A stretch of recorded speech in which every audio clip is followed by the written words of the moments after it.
دندن ينام خلالي وعمريرو وكورة همال سجى ندها فاتكيرو دندن ينام خلالي وعمريرو وكورة همال سجى ندها فاتكيرو ورلا نقنا ليل أنا نقنا لاقشة كبرت سدران أبنكو كنكنا يتحنكسو ينا جراتك ينا حلبة انقسو وريقيت وشرحن أباي كل أنقسقسو أنقسقسو أباي كل أنقسقسو أباي كل أنقسقسو قرار شخري وقداق الوانتراو وتقطو قدام ذب وعباي لقان سرفو ينا عقلو تحسيرو ينا عقلو بندقوهم بنقو ولن شخصهم بخبر نخبل تسدرو تقتلت لباع نخلت دانو ينا أرسبت قنين ولا وليد الدرب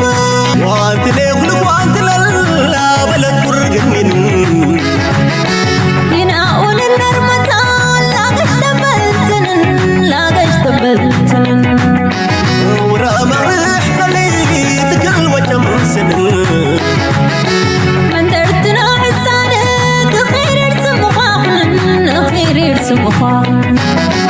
واسورة قرافة كوني واضح لالي بلدت فراخة دي مطامي الشحلاني وبريلة فرد أبري وراك الآن أوقوة تمسن ينقنا يكرا شكل وقت شيرا إرنوغ الأكبارا انبتين دبلدي نربحر تكستلا ينقنا رد تنقفر الكستلا ينقنا رقنا مساقل دي مكنا سلام تخطاتلتنا إذا channel كما يتبونون تبوكت كونون أي وتر تمنيتنا بحقناني ولومون كم وترو لبلا قداس منزلو وتحستوتات هزنا لكم كريمنا لنا كسام وداتنا إذا مدام سانا كتصنحوا بخبرنا عندكم نايلو مارستي عبيد حستو زلو بزو تحستو زلو نخلو زوباو كنا تازي تسيسي كهون كسام وداتا سانا كتصنحوا دما بخبرك نعدمينا لايك مكبار شير مكبار ريتوتاتنا تكون بحانات من قدم مقراف ما قداسيو زبالة ريتوتات حتى ويقول توسخي بهبت من هذه الحصة تبون ما أبسط الفيديو حزنا لكم كن قربت مزخنا كمون هيلومي هذا حلقة استوى ريتوتاتون كقرب كفتني أنا تفلي زبالة نابلكون هيلو مارسي كنجمرينا سمودة تام سايب سمونات سنحو أبي أحمد حدا قداس زربا تزاري بلو مجمريا نزوبانا زده سس قبرو شعونا بيرتراز زمل كردما كن قبر كفتنينا let's start here بملكت الداسي القوات الداسين الناس نركالهم الداسين كم مرقوا بفيت بنربش لهم يحسبوا سوتشال الناس نركالهم الداسين እንዳይም መረቅ ለማድረግ የሚያስችል ነገር አሁን የለም የሚመረቀውም አሁን ነው ነገር ክረምቱ ሲያልቅ ለታችኛው ትራንስ ሀገራት ያለኝ መልእክት ህዳሴ ለሱዳን ህዳሴ ለግብጽ በረከት ነው በፍጹም ጉዳት ያመጣባቸው أبي أحمد full confidence كوينو ህዳሴ ወይ ወነ ትገር ተዝባሃል ዲጋ ተወዲው ንክን መርቆ ቀሪብና ኣለና ስለዚህ ንግብጽን ንሱዳንን ድማ ፍሉይ ነገር ስለዝኾነ እንኳ ኣብዝብቃዓኩም ክብሎም ይደሊ ዝዓይነቱ ናይ ኣባጫው ዘረባይ ዝዛረብ ዘሎ ወይም ኣሚን قد حدت معلتات رينا نيرنا قبتي حدا برتو زخونه مجلس منقد ميسو بياتو صايناتهم سليلهم كم زنبرو نسود ما انتايز بليو ناي جيرت وناي هداسه قدب زبحال زلو تسفاهم زقرتون كل تستفتنه نزررب ناي كلت يوم فيل كم زقبرن ناي موداتا ولا حنتي امارات كم زي بلومن سلازي ربحاناتهم ناي ماي لولاونتناتو ويكا ناي ماي سكيورتي ناتهم نموحاس دما كل زكالهم كقبرو مخانهم جنيس كم زنبرة يزنقر زلوا سلتي قبت أقدم بلا متقطعي بعض زنبرة أبي أحمد دما بيلا غيرو أب كدم برلمانات مدرس اللومالو سلتي قلت لنا ويون هدازة كنا مرة سلزو قلنا Egypt you are welcome يزبلون زلوا this is going to be another issue سلتي زنقر زي بقليلك حلب زخل كم زي كونينا نرجلنا أبدا حج غير وازلو زربا نبزح نجارات من اللي سلو ويون مرقصنا تو نصيرو لنا بإرتراز ملكت بقى بزعبة إرتراز ملكت إكسكلوسيف بتزاري بسلو زلي بجمريا كن نبزح نجارات نبض أمتي كم زلينا نرزلنا بيعمل ኢትዮጵያ ውስጥ ያለው ልማታቸው ነው። ኢትዮጵያ ውስጥ ያለው ኢነርጂ በኋላም በኢነርጂ እንደመጣበት ለሁሉም ጎረቤቶች የሚዳረስ ነው። የኛ ግድብ የታችኛው ተፋሰስ ሀገራትን የሚጎዳ ቢሆን ኖሮ ቱርካና አጀንዳ ይሆን ነበር። ታስታውሳላችሁ ግቤ 3 ሲሰራ ቱርካና ይደርቃል የሚል ከፍተኛ ችግር ነበር። እንኳን ይደርቅ ከግድቡ በኋላ ያው ሞልቶ ያስቸገረን ያለው كم ريزلنا أبي أحمد حنت عباي بروجكت ناتو أمودا وين بروجكت نسود دجمرة ديكونا بحجر درجة زهدا سيجد زبل أبي أزار ربع رسيو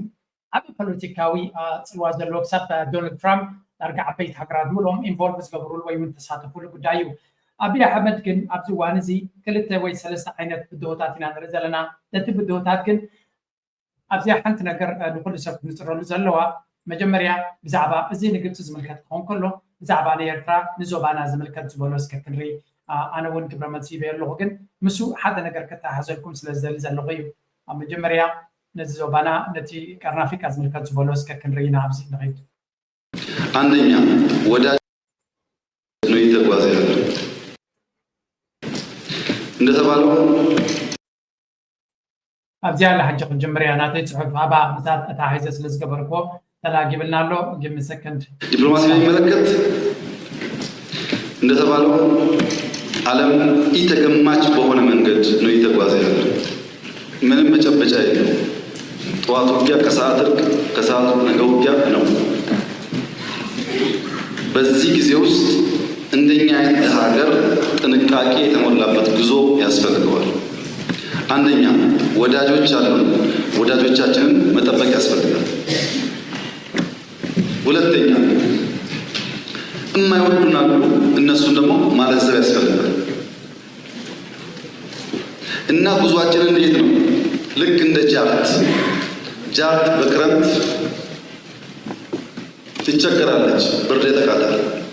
ብርዱን ለመሸሽ ሲጠጋጉ እንታይ ዝብል ዘሎ ኣብዚ ንኩሉ ሰብ እውን መተሓሳሰብ እዚ ዓይነት እዩ ብዛዕባ ዲፕሎማሲ ዝምልከት ቀፃል ኣብዚ ቪድዮታትና እውን ንጠቕሶ ዘለና እዩ ብዛዕባ ዲፕሎማሲ ዝምልከት ዓለም ኣብ ሓደገኛ መድረክ እያ ዘላ እዩ ዝብል ዘሎ ንጎ ሓድሽ ሓደ ኩናት ተጀሚሩ ይበሃል ምሸት ሓደ ኩናት ከምዚ ኮይኑ ሓደ ዕግርግር ከምዚ ኮይኑ ዓለም ትናወፅ እያ ዘላ እዩ ዝብል ዘሎ እዛ ዘረባ እዚኣ ግን ብብዙሕ እዮም ክጥቀሙላ ናቱ ፕሮፓጋንዲስትስ እቶም ፕሮሚነንት ፕሮፓጋንዲስትስ ናቱ ብብዙሕ ክጥቀሙላ ሰሚና ነርና أبي أحمد كن قرب استغير ملك حتى يمثل زلوا قمتنا تيو وشتاوي بأمره انتهي حسب كان انتهي قبر العزم الكات كوين بزعبا بيناتهم ورا بينات الملكات قن ازي حجز له نوتي بروباغانديست نايبي في اليوم سي ناي ساعات ناي معاتات ناي دقائق حتى طريقهم زلون إيران إسرائيل إيران تحرم الله نبير توراركم قبر لنا باكستان سندت واقالا إيرترا تورار الله يوكرين راشا برتعلو إيرترا تورار الله قد على زبلو بزحات يوم زلوا بزحات أشعات رزقون غلهم قاطر ما يتخليها أبي أحمد قد هاي زلوا إزاي حج زلنا يكون هتات كم يجيب يا زعم السلام حاجة بزح بده كم تعال غليظ من زلوا غلا زر أربعة قرب عمق الكعب بحركة حاسب ولا جميل كنت هاي زلوا أبي وين نتاعي تأسس ما حد رزقوا لي جبيا أبي يتربح بحركة حجرات ترجعين يتربح انتهي مالته يزي جبيا أب حجزنا يدقق زمركوس ቁጠባት الوضع ده يكون وتهدراو سبمت توصل له مبزحت جزء حلف زبل حاجه زي دقه تتركب تخيلات رايح قبرت شو بكل لاي مسكالو تقبرو كم دليل كتشرفات خليقه مغنياتو كم يرترا زقت مع هاجر سلازي اللي نيتوبيا افكارنا افريقيا بعبيو نيتوبيا زقت محليه ازيا تاريخ نيتوبيا تريبوت خلو بقنت قالوا يرتراكس عندي حيات حزبي حياه زراير كم زلوا بزي ممكن تحط زلوا نيتوبيا كقد ما خليه بوكينات باليلا كينيا no they can't they don't want إثيوبيا نايبولك حجر مخامم أبوك عم تفكروا زلوا تباهي زمان بخال أفريقيا فجمنا له عبد العليا ما ثالث اليوم سعرت بالكا والصغلة نيتوبيا ويا كل جزء زنبر قام بوكينات يرتراو the discussions that they يكون الجيل تعبيتي ليكون كنت بتزلوا أبي أحمد he is coming to realization أبحث كوننا أمين له بزي حجي زلوا كونتات إثيوبيا باي ذا واي نبي راح يسيبوا زنا بركوينات تطو عبيل وزب الحساب بجبت أساسني حمتي حبريت رقيبة له كريكم يعني 100 قبر كومي يكملوا ما يمكن لكن قال زي جبت نقرات بين كرينا بحفشة أبي أحمد بن عبد كلير اللي بزعبات كوينات ملكات كزاربي انتي زلوا تحجي زلوا كونتات إثيوبيا زعما سناقر بفلاي نكوينات زوات عكم زي كوني سلامتاي نسي فضل أنا هذا حركة بسألكم هذه جتي نسي زبون مسلاتات قال it doesn't really ترجم زلوا بردان كرمتنا من الفقراء نوقعك أسبلا لك عندنا بردان ميزان تبقون قاس يفرقال زنبلو كميجو غير ميجو يسفلقم يعلم يتعلم actively مكتاتر يسفلقال الزاوس ናሽናል ጥቅም በሚያስከብር መንገድ ወዳጆቻችን ጋር ያለ ነገር በሚያዘልቅ መንገድ እንታይ ትብል ሓንቲ ካብዚያ ኣብ ጥቕሚ ደይ ተቐስኩልኩም ኢትዮጵያ ኣብዚ ሕጂ ከምዚ ዓይነት ክርፍስ ዘለዎ ዲፕሎማስያዊ ግዜ ብዙሓት ፈተውቲ ስለ ዘለዋ ዘለና ዲፕሎማሲ ኣክቲቭሊ ከነሕይሎ ክንክል ኣለና ብዝተኻለና መጠን ደገፋት ክንረኽበሉ ንኽእል መንገዲ ከነናድለና እዩ ዝብል ዘለዎ ካልእ ዘራርባ ኢፍ ብድሕሪት ዝዛረባ ኩናት እንተደይደሊ ኮይኑ ንምንታይ እዩ ግዜ ክሽምስ ስለ ዝደሊ እዩ በዚያ ክንትርጉሞ ንኽእል ኢና أنا كم تمي ذا كم جورج وقع يدلني I hate وقوة وقع أنا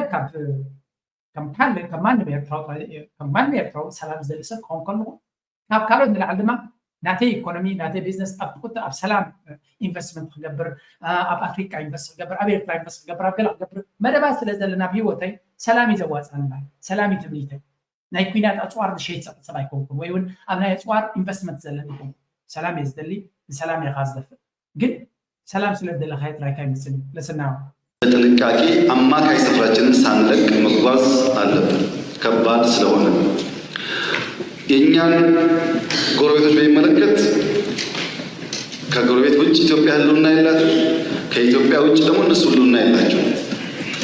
አንዳችን ሌላችን በጣም አስፈላጊ ነን የተከበረው ምክር ቤት ማወቅ ያለበት ይሄም የወረሶች ችግር ነው ኢትዮጵያ ስንወርሳት ድንበር አልተበጀላትም ሁሉ ጋር ከራካይ ነው ሱዳን ጋር ከራካይ ነው ኤርትራ ጋር ከራካይ ነው ድንበር ፊክስ አልሆነም የንግድ ስርዓት ፊክስ አልሆነም ፕሮፐር የሆነ አግሪመንት የለም ኮንትሮባንድ ነው ልክ እንደ ማንኛውም ዕዳ የወረስነው ጉዳይ እንታይ ዝብል ዘሎ ሕጂ ኩሉ ግዜ ቁሩብ ትለይ ትሆናቱ ቁሩብ ዝቐየረ እዩ ዝመስል እቲ ትሆናቱ ምቕያር ግን ንኣብዪ ኣሕመድ ኣሚን ካብ ትዛረበሉ ትኽእል ኣይኮነን እንታይ ዝብል ዘሎ ቀርኒ ኣፍሪካ ብፍላይ ድማ ኢትዮጵያ ዝኣመሰለ ሃገራት ክትርኢ ከለካ ብፍላይ ኢትዮጵያ ምስ ጎረባብታ ዘለዋ ኩሉ ግዜ ኣብነት ንሱዳንን ኤርትራ ጥራይ ምጥቃሙ ፅቡቅ ኣይስማዓንን ያነ ብፍላይ ንኤርትራ ምክንያቱ ዶብ ናቱ ምስ ጅቡቲ እውን ንፁር ኣይኮነን ልዕሊ ኩሉ ድማ ምስ ሶማልያ ዶብ ንፁር ኣይኮነን ምስ ኬንያ ንፁር ኣይኮነን ስለዚ ዋይ ስፔሲፊክሊ ናብ ናይ ኤርትራ ይዘልል ፕሮባብሊ ነቲ ኣቴንሽን ንምስሓቡ ክኸውን ይኽእል እዩ ብሓፈሻ እንታይ ዝብል ዘሎ ኢትዮጵያ ናይ ዶባ ፀገም ኣለዋ እዩ ዶባ ንፁር ስለዘይኮነ እዩ ዝብል ዘሎ ምስ ኤርትራ እኮ ተነፂሩ ይተሓወይ ቁሩብ ትለይ ነቲ ኩንነት ተቕበሉ ስለዘይደልዩ እምበር ካብቲ ኩሉ ሓቂ ኢትዮጵያ ምስ ሱዳን ዶባም ንፁር ኣይኮነን ምስ ሶማልያ ዶባም ውዱእ ኣይኮነን ምስ ኤርትራ ግን ዝተወደየ እዩ ኣብ ሙሉእ ኣፍሪካ ብሓደ ኣገዳስን ፋይናል ባይንዲንግ ናይ መወዳእታን ቀያዲ ዝኾኑ ውሳነ ዝተዋሃበ ዶብ እንተሎ ናይ ኤርትራ ናይ ኢትዮጵያ ናይ ኤርትራ ኢትዮጵያ ዝተወሰነ ዶብ ኣሎ ንምትግባሩ ጥራይ ክትሰምዕ ዘለካ ንምትግባሩ ድማ ዲስካሽን ዘድልዮ ይኮነ ዝተወሰነ እዩ ጀስት ሪያላይዝ ክገብረለካ ክልተ ሰባት ተባይቶም ብሎም ዳኛ እንታይ ዝገብሮም ሕንፃፅ ዝገብረሎ እዚኣ የደብኩም ይብሎም ድሕሪኡ እንታይ ይገብር ሰብ ኣብታ ሃገራቱ መንደቕ ሓፂን ገለ ክተክል ገለ ገይሩ እዚኣ ዶበይ ክብል ኣሎ እንተደየለ ኖ ክንዘራረብ ኣለና እዛ ፀጥፊ እዚኣ ናብ መን ተኸይድና ኖ ኖ ሓንቲ ፊት ንሓን ንቐፅል ሕጂ እዚኣ ንድራማ መራያ ተድልዮም ነው ግልጽ ያለ ድንበር ግልጽ ያለ ግንኙነት ኖሮን ሳይሆን ያልተፈቱ ያደሩ ጉዳዮች ነበሩ በዚያ ምክንያት ወጣ ገባ የሚል ነገር አለ የኛ እምነት ልክ እንደ ግሪን ሌጋሲ ነው እንደ ችግኝ ተካይ ዛሬ በረፍት ችግኝ ተክራን እዚህ ቦታ ነገር ግን የዛሬ 3 ወር ወጥቼ ዛፍ አልጠበቅም ነኝ አመት 2 አመት 3 አመት 4 አመት ቆይቶ መልካም ዘር መልካም ሲድ ከሆነ ጊዜውን ጠብቆ ዛፍ ይሆናል በእኛና በእኛ ጎረቤቶች መካከል ያለው ኮሙኒኬሽን እንደዛ መልካም ዘር እንዘራለን ለምሳሌ ቀይ ባህር እንነጋገር ያስፈልጋል በሰላም በንግድ ስርዓት ልንናገራለን እንተክላለን መልካም ዘር ጊዜውን ጠብቆ ዛፍ ይሆናል። ሕጂ እንታዩ እቲ ዘረባ ዘሎ ኣታ ቀይ ባሕሪ ከይተዛረብካ ምስጋር ዳርጋ ካብ ወንድያ ኮይና ዘላ ብሓፈሻ እንታይ ዝብል ዘሎ ንሕና ጎረቤትና ካባና ወፃኢ ንክነብሩ ከቢድ እዩ ንሕና ድማ ካብ ጎረባብትና ወፃኢ ክነብር ከቢድ እዩ ምክንያቱ ጎረባብቲ ስለ ዝኾና ፈቲና ፀለይና ንፀላሎ ኢና ንሓትና ዝብል ዘረባ እዩ እዚ ከዓ ኣቢ ስለ ዝበሎ ወይ እውን ስለ ዘይበሎ ጌጋ ወይ ቅኑዕ ዝኾነ ኣይኮነን ኩንነት እዩ እስ ትክክል ዘረባ እዩ ሕጂ እንታይ ዝብል ዘሎ ተዘራሪብና ተረዳዲና ሓደ ነገር መዕለቢ ክንገብር ክንክእል ኣለና መዘራረቢ ኣርእስቲ ክህልወና ክኽእል ኣሎ ክንረዳዳእ ክንክእል ኣለና እዩ ዝብል ዘሎ ጉዳይ ቀይ ባሕሪ ውቆም እዩ ክንዘራረብ ክንክእል ኣለና ምክንያቱ እንተደይ ተዘራሪብና ስቂልካ ክፍታሕ ዝኽእል ጉዳይ የለን እዩ ዝብል ዘሎ ሕጂ ኣብዚኣ ኩሉ ሰብ ክርድኦ ዘለዎ ነገር ኣሎ ኣብይ ኣሕመድ ዓሻዩ ቆልዓዩ ገለ ክትብሎ ትኽእል ነዛ ናይ ኣቢ ዘረባ ኢንተርናሽናል ኦዲየንስ ብኸመይ ትርጉማ ይኹን ክትብሉ ዘለኩም ኤርትራ እንታይ ትትርጉማ ገለመለ ኣይኮነን ወይ እውን ካልእ ዓለም ለኻዊ ኮሚኒቲ ኣሜሪካ ድዩ ኤሮጳ ድዩ ቻይና ድዩ ራሽያ ድዩ ስዑድያ ድዩ ብኸመይ ትርጉሞ ነዛ ሕቱ ዝዛረባ ዘላ ኮርስ ብእንግሊሽ ዝትርጎመሎም ግን እንታይ እዮም ዝብሉ ኣብይ ኣሕመድ ክረዳዳ ይደልዩ እዮም ዝብሉ ኣሜን ፍተወ ንፅላ እያ ገለገለ ሰብ እዚ ሓሳዊ ገለ ክትተኸናግር ክረዳዳ ይደልየ ክትብል ከላ ዓለም ኣይትደልን ኢኻ ክብልዎ ይክእሉን እዮም እዚኣ ክትርዳእና ኣለዋ ገለገለ ሰብ ኣሎ ብስምዒት ጥራይ ዝሪኦ ነገራት he knows exactly that international community ከመይ ጌራ ጎኑ ክሕዞ ይኽእል because እንታይ ገብር ኣቢ እቲ ኢንተርናሽናል ኮሚኒቲ ዝደልዮ ነገራት ይዛረበ እዩ ኣነ ኩናት ኣይደልን እየ ብሰላማዊ መንገዲ ኣፍ ደገ ባሕሪ ይደሊ ኣለኹ ወይ ዝብል ኣብቲ ኣብ መጋባእያ መፅኡ ኣብ ኢትዮጵያ ድማ ካብ ኣቢ ንላዕሊ ስልጣን ዘለዎ ሰብ የለን ስለዚ ኣብ መጋባእያ መፅኡ ኣብ ቅድሚ ፓርላማ ሽማዊ ፓርላማ እዩ ዝበሃል እዚ ወሳነ ኣቢ እዩ ግን ሽማዊ ፓርላማ ድማ ኣገዳሲ እዩ ሽማዊ ፓርላማ ስለ ዘሎ ኣብ ቅድሚ ፓርላማ ስለ ዝዛረብ ዘሎ እዚ ሌጂቲመሲ ይቦ ኢና ኣቢ ፓርላማ ኣለዎ ማስ እዮም ተመሪፆም ዞም ፓርላማ ንክንደይ ግዜ እዮም ተመሪፆም ያነውስ ኣነ ኣይፈልጥን እየ ማስ ተመሪፆም ማስ ኔክስት ምርጫ ናቶም ኣይፈልጥን እየ ናሕዋርት እዮም ተመሪፆም ዘሎ ግን እንታይ ንርኢ ኣለና ፓርላማ ኣለዎ እዚ ሃገር እያ ይሲ ሓደ ግዜ እቲ ሽማዊ ትገብሮ ሓገዝ ይገብረልካ እዩ ንኢትዮጵያ ብጣዕሚ ምስትቀበሉ እዚ ካብ 91 ጀሚሮም ኢትዮጵያ ፓርላማ ኣለዎም እዩ ዝበሃል ማስ ምረፁ ማስ እዮም ዝቕየሩ ኣይፈነሩ ኣነ ይከታተሉ ነይርቲ ፖለቲካ ናቶም ግን ትራስት ሚ ቀልጢፎም ዝቀያየሩ ይኮኑ ግን ሽማዊ ፓርላማ ምህላው ድማ ሓጋዝ ኣለዎ ሓጋዝነት ኣለዎ ስለምንታይ ዲሞክራሲ ለካ ክትበሃል ትኽእል ኢኻ ዝበለፀ ድቲ ዲሞክራሲ እንድሕሪልካ ኣብ ዲስካሽን ናቲኻ ግን ፀገም ስለ ዘሎ ኣሜሪካ ንባዕላ ፓርላማ ናቶም ክንደይ ዓመት ገብሩ ኣብ ፓርላማ ኣብኡ ዝኣረጉሎ ኣፎም ክኸፍቱ ዘይክእሉ ሰባት ኣሎ ብእርጋን ዝኣክል ኣብቲ ናይ ፓርላማ ናይ ኣሜሪካ ስለዚ ኣሜሪካ ክትነቅፍ ተጀሚራ ንባዕላ እውን ትንቀፎ ነገራት ስለ ዘለዋ ሽማዊ ፓርላማ እንተለካ ኣፍ መዕበል ዝኾነካ እዩ እዚ እጂ እንታይ እዩ ነቲ ኩነታት ኣቢ ከመይ ገይሩ ማኒፕሌት ከም ዝገብሮን ከመይ ገይሩ ኢንተርናሽናል ኮሚኒቲ ኣብ ጎኑ ከም ዝገብርን ኣብ ጎኑ እንተዘይገበረ ኸ ከመይ ገይሩ ኢንተርናሽናል ኮሚኒቲ ኣንፃሩ ሕማቅ ውሳነ ክገብር ከም ዘይክእል ይዓፁ ይፈልጥ ካብቲ ክንምሃር ኣለና ክንምሃሮ ንኽእል ነገራት ኣሎ መታለል እዩ ፖለቲካ ግን ካላሽ ምንታይ እዩ ምትላል እዩ ማኒፕሌሽን እዩ ኢትስ ኦል ማኒፕሌሽን ዘይትገብረክ ማብፃዕታት ዶናልድ ትራምፕ ትሪእዎ ኣለኹም ትማልቲ ማሊ ዝኩሉ ሰብ ሰግደሉ ነይሩ ናይ ሰላም ገለዩ ተባሂሉ ኣብ ውሽጢ 3-4 ወርሒ ንኢራን ደብዲቡ ብዘይ ዝኾነ ይኹን ምክንያት ፖለቲካ ማኒፕሌሽን እዩ ኣገይ ኩሉ ግዜ መብፃዕታት ኣፍሪካ ግን ነቲ ማኒፕሌሽን ካብ ክትክሎ ክትክል ኣለካ ንቐፅል በግጭት በኃይል አናደርግም። ኢትዮጵያ ሰላም ካጣች ከተጎዳች ከኢትዮጵያ ያላነሰ የኛ ጎረቤቶች ይጎዳሉ። because አብዛኛው ኢኮኖሚ ተሳሰረ። ለምሳሌ ብላክ ማርኬት የሚባለው ኢትዮጵያ ውስጥ ግማሽ የሚሰራው ጎረቤት ሀገር ነው። ይሄ ኢኮኖሚ ብዙ ስለሚሸከም ይጎዳል። እኛ እንዳንጎዳ እንድንጸና ግን ደግሞ እነሱ እንድናከብር ሉዓላዊ መሆናቸውን እንድናከብር ለምሳሌ ኤርትራ ሉዓላዊ ሀገር ናት። በግድ የኢትዮጵያ አካል እንድትሆን እኛ አንፈልግም። መብቷ ነው ሀገር ነው። ያ ፍላጎት የለም።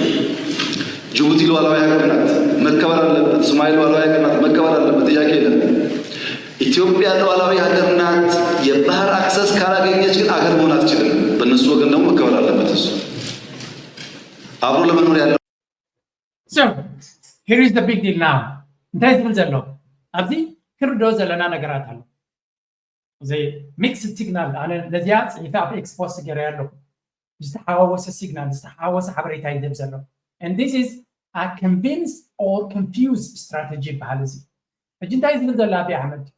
ሉላውነት ናይ ሃገራት ብዙሕ ግዜ ፕሮፓጋንዲስት ናቱ ዲፕሎማት ናቱ ኣባላት ናይ መንግስቲ ናቱ ንሱ እውን እንትኾነ ካልእ ዝተፈላለየ ምክንያት ሉላውነት ናይ ኤርትራ ዝደፍር ዘረባ ተዛሪቡ እዩ ተርጀሙ ኣለኹ ሕጂ ግን እንታይ ይብላ ኣሎ and this is also very strategic ምንቅስቃስ ናቱ ከመይ ገይሩ ነቲ ዓለም ኣብ መስመር ናቱ ንከም ዘምፅኦ ንክገብር ኢሉ እንታይ ዝብል ዘሎ ሉላውነት ናይ ሃገራት ንቕበሎ ኢና ናይ ኤርትራ ሉላውነት ንቕበሎ ኢና ክሳብ ሉላዊ ክኸውን እየ ዝበለት ምርጫት ክሳብ ዝኾነ እዩ ዝብል ዘሎ እዛ ዘረባ እዚኣ ኣብ ብዙሕ ክተሽርፋ ትኽእል ተርጀሙ ኣለኹ ንምንታይ እዩ ክሳብ ሉላዊት ኤርትራ ሉላዊት ሃገር እያ full stop period no discussion after that there is no discussion after that ኤርትራ ሉላዊት ሃገር እያ ድሕሪኡ እንተኾነ ገለ ይኮነ ካልኣይ ንምንታይ ከማ ዝብል ዘሎ ገለ ክፋል ኤሌመንትስ ከም ፃልኩም ሓደ ኣርቲክል ወፂሎ እቲ ብርጌድ ሓመድ ዶክተር ዝበሃል ኤርትራውያን ተባሂሉ ኣብ ጎኑ ምስኡ ስለ ዘለዉ ንሳቶም ምስ ኢትዮጵያ ክንሕወስ ኢና እንድሕሪ ኢሎም ምርጭኦም እዩ ዝብል ሪዘርቭ ክገብር ስለ ዝደሊ እዩ ተርጀሙ ኣለኹ and this is exactly why ቶም ብርጌድ ሓመድ ዶክተር ብሳብ ዝሰርሑ ዘለዉ ሉላውነት ናይ ኤርትራ ምልክት ሕቶ ዝክእቱ ዝኽእሉ እዮም ሕጂ ንስኹ ኤርትራውያን ኮይኮኑ ክትብሉ ትኽእሉ ኢኹም ፕሊብስ እዩ ንሱ ነቲ ኢንተርናሽናል ኮሚኒቲ ክእምን ዝኽእል ስለምንታይ ይብላ ኣሎ ኣብ ደገ ከለዉ ኤርትራውያን ተባሂሉ ኤርትራውያን ብዙሓት ኤርትራውያን ስለ ዘለዉ ሰም እውን እቲ ሓቀኛ መንነቶም ወይ ኣብ ልቦም ዘሎ ክንፈልጦ ይንኽእል ኢና ግን ኣብ ኤርትራ ተወሊዶም ዝዓበዩ ዜግነት ናይ ኤርትራ ዝነበሮ ኣብ ኤርትራ ዘገልግሉ ሰባት ስለ ዘለዉ ኤርትራውያን እዮም ብዓብዩ እንደይ ኣብ ውሽጦም ክህሉ ይኽእል እዩ ሕጂ እንታይ እዩ ዝብል ዘሎ እሱ ዜግነት ሉላውነት ናይ ሃገራት የኽብር እየ ኖቲፊካሽን እዩ ዝብል ዘሎ ሶማልያ ሉላዊ ሃገር ጅቡቲ ሉላዊ ሃገር ኤርትራ ሉላዊ ሃገር እዩ ግን ኩሉ ግዜ ግን ኣላታ እዛ ግን ንምንታይ እያ ኩሉ ናይ ነገራት ንምፍራስ ኢኻ ትጥቀመላ ንስኻ ንፍዑ ኢኻ ግን ኣሉታ ኢኻ ክትእትወላ ዘለካ እታ ግን ሕጂ እንታይ ዝብል ዘሎ እሱ ኢትዮጵያ ድማ ሉላዊት ሃገር ንክትከውን ድሕሪ ኮይና ኣብ ደገ ባሕሪ ኣብ ቀይ ባሕሪ ክትረክብ ኣለዋ እዩ ዝብል ዘሎ ሰው ኢትዮጵያ ሉላውነትኩም ከተኽብረልኩም እንተኮይና ንሕና ድማ ሉላዊ ሃገር ክንከውን እንተኮይና ኣብ ደገ ባሕሪ የድልየና ኣለዎ እዩ ዝብል ዘሎ so which one is it ናይቲ ናቱ ሉላውነት ዝብል ዘሎ so ኤርትራ ሉላዊት እያ እንድሕር ኢልካ period discussion የለና ኣብከዛ ፈቲኻነ ንስኻ እንታይ ትኾነ ኣይኮነ ትሕቶ ኢትዮጵያ ኣብ ከመይ ኩነታት ኣላ ኣይኮነ ትሕቶ ኤርትራ ሉላዊት ሃገር እያ regardless of ኢትዮጵያ circumstances ኢትዮጵያ situation crisis ድዩ ናይ ደገ ባሕሪ ድዩ ላንድ ብሎክ ድዩ ናይ ኤርትራ ዝምልከት ኣይኮነ ኤርትራ ሉላዊት ሃገር እያ period 4 ነጥቢ ኢኻ ትሓዝ 4 ነጥቢ ምሳዕፅኻ ኣብ ደገ ባሕሪ ንደለና ኢና ትብል ካልእ ሰንተንስ ኢኻ ትጅምር ካልእ ብሎ ሓሳብ ኢኻ ትጅምር እምበር ኤርትራ ንሕና ኣብ ደገ ባሕሪ ተዘይረኺብና ሉላውነት ናትኩም ክክዕሶ ኢና ድያ ተዛረባ ኢንዳይሬክት ረኸመ እያ ተዛረባ ንሕና ሉላውነት ናትና ከኽብሩልና ክንብል ከለና ሉላውነት ናትካ ብዘይ ባሕሪ እዩ ናይ ባሕሪ ነገር ኢንተረስት ክህልወካ ክእል እዩ ንናሽናል ሴኪሪቲ ናትካ ንኢኮኖሚ ናትካ ንቢዝነስ ናትካ ኣብ ደገ ባሕሪ ከድልየካ ክእል እዩ ክሊር ዊጋር እዩ ዝኾነት ሃገር ኣብ ደገ ባሕሪ የድልያ በታ ተዝሚን ናይ ኤርትራ ሉላውነት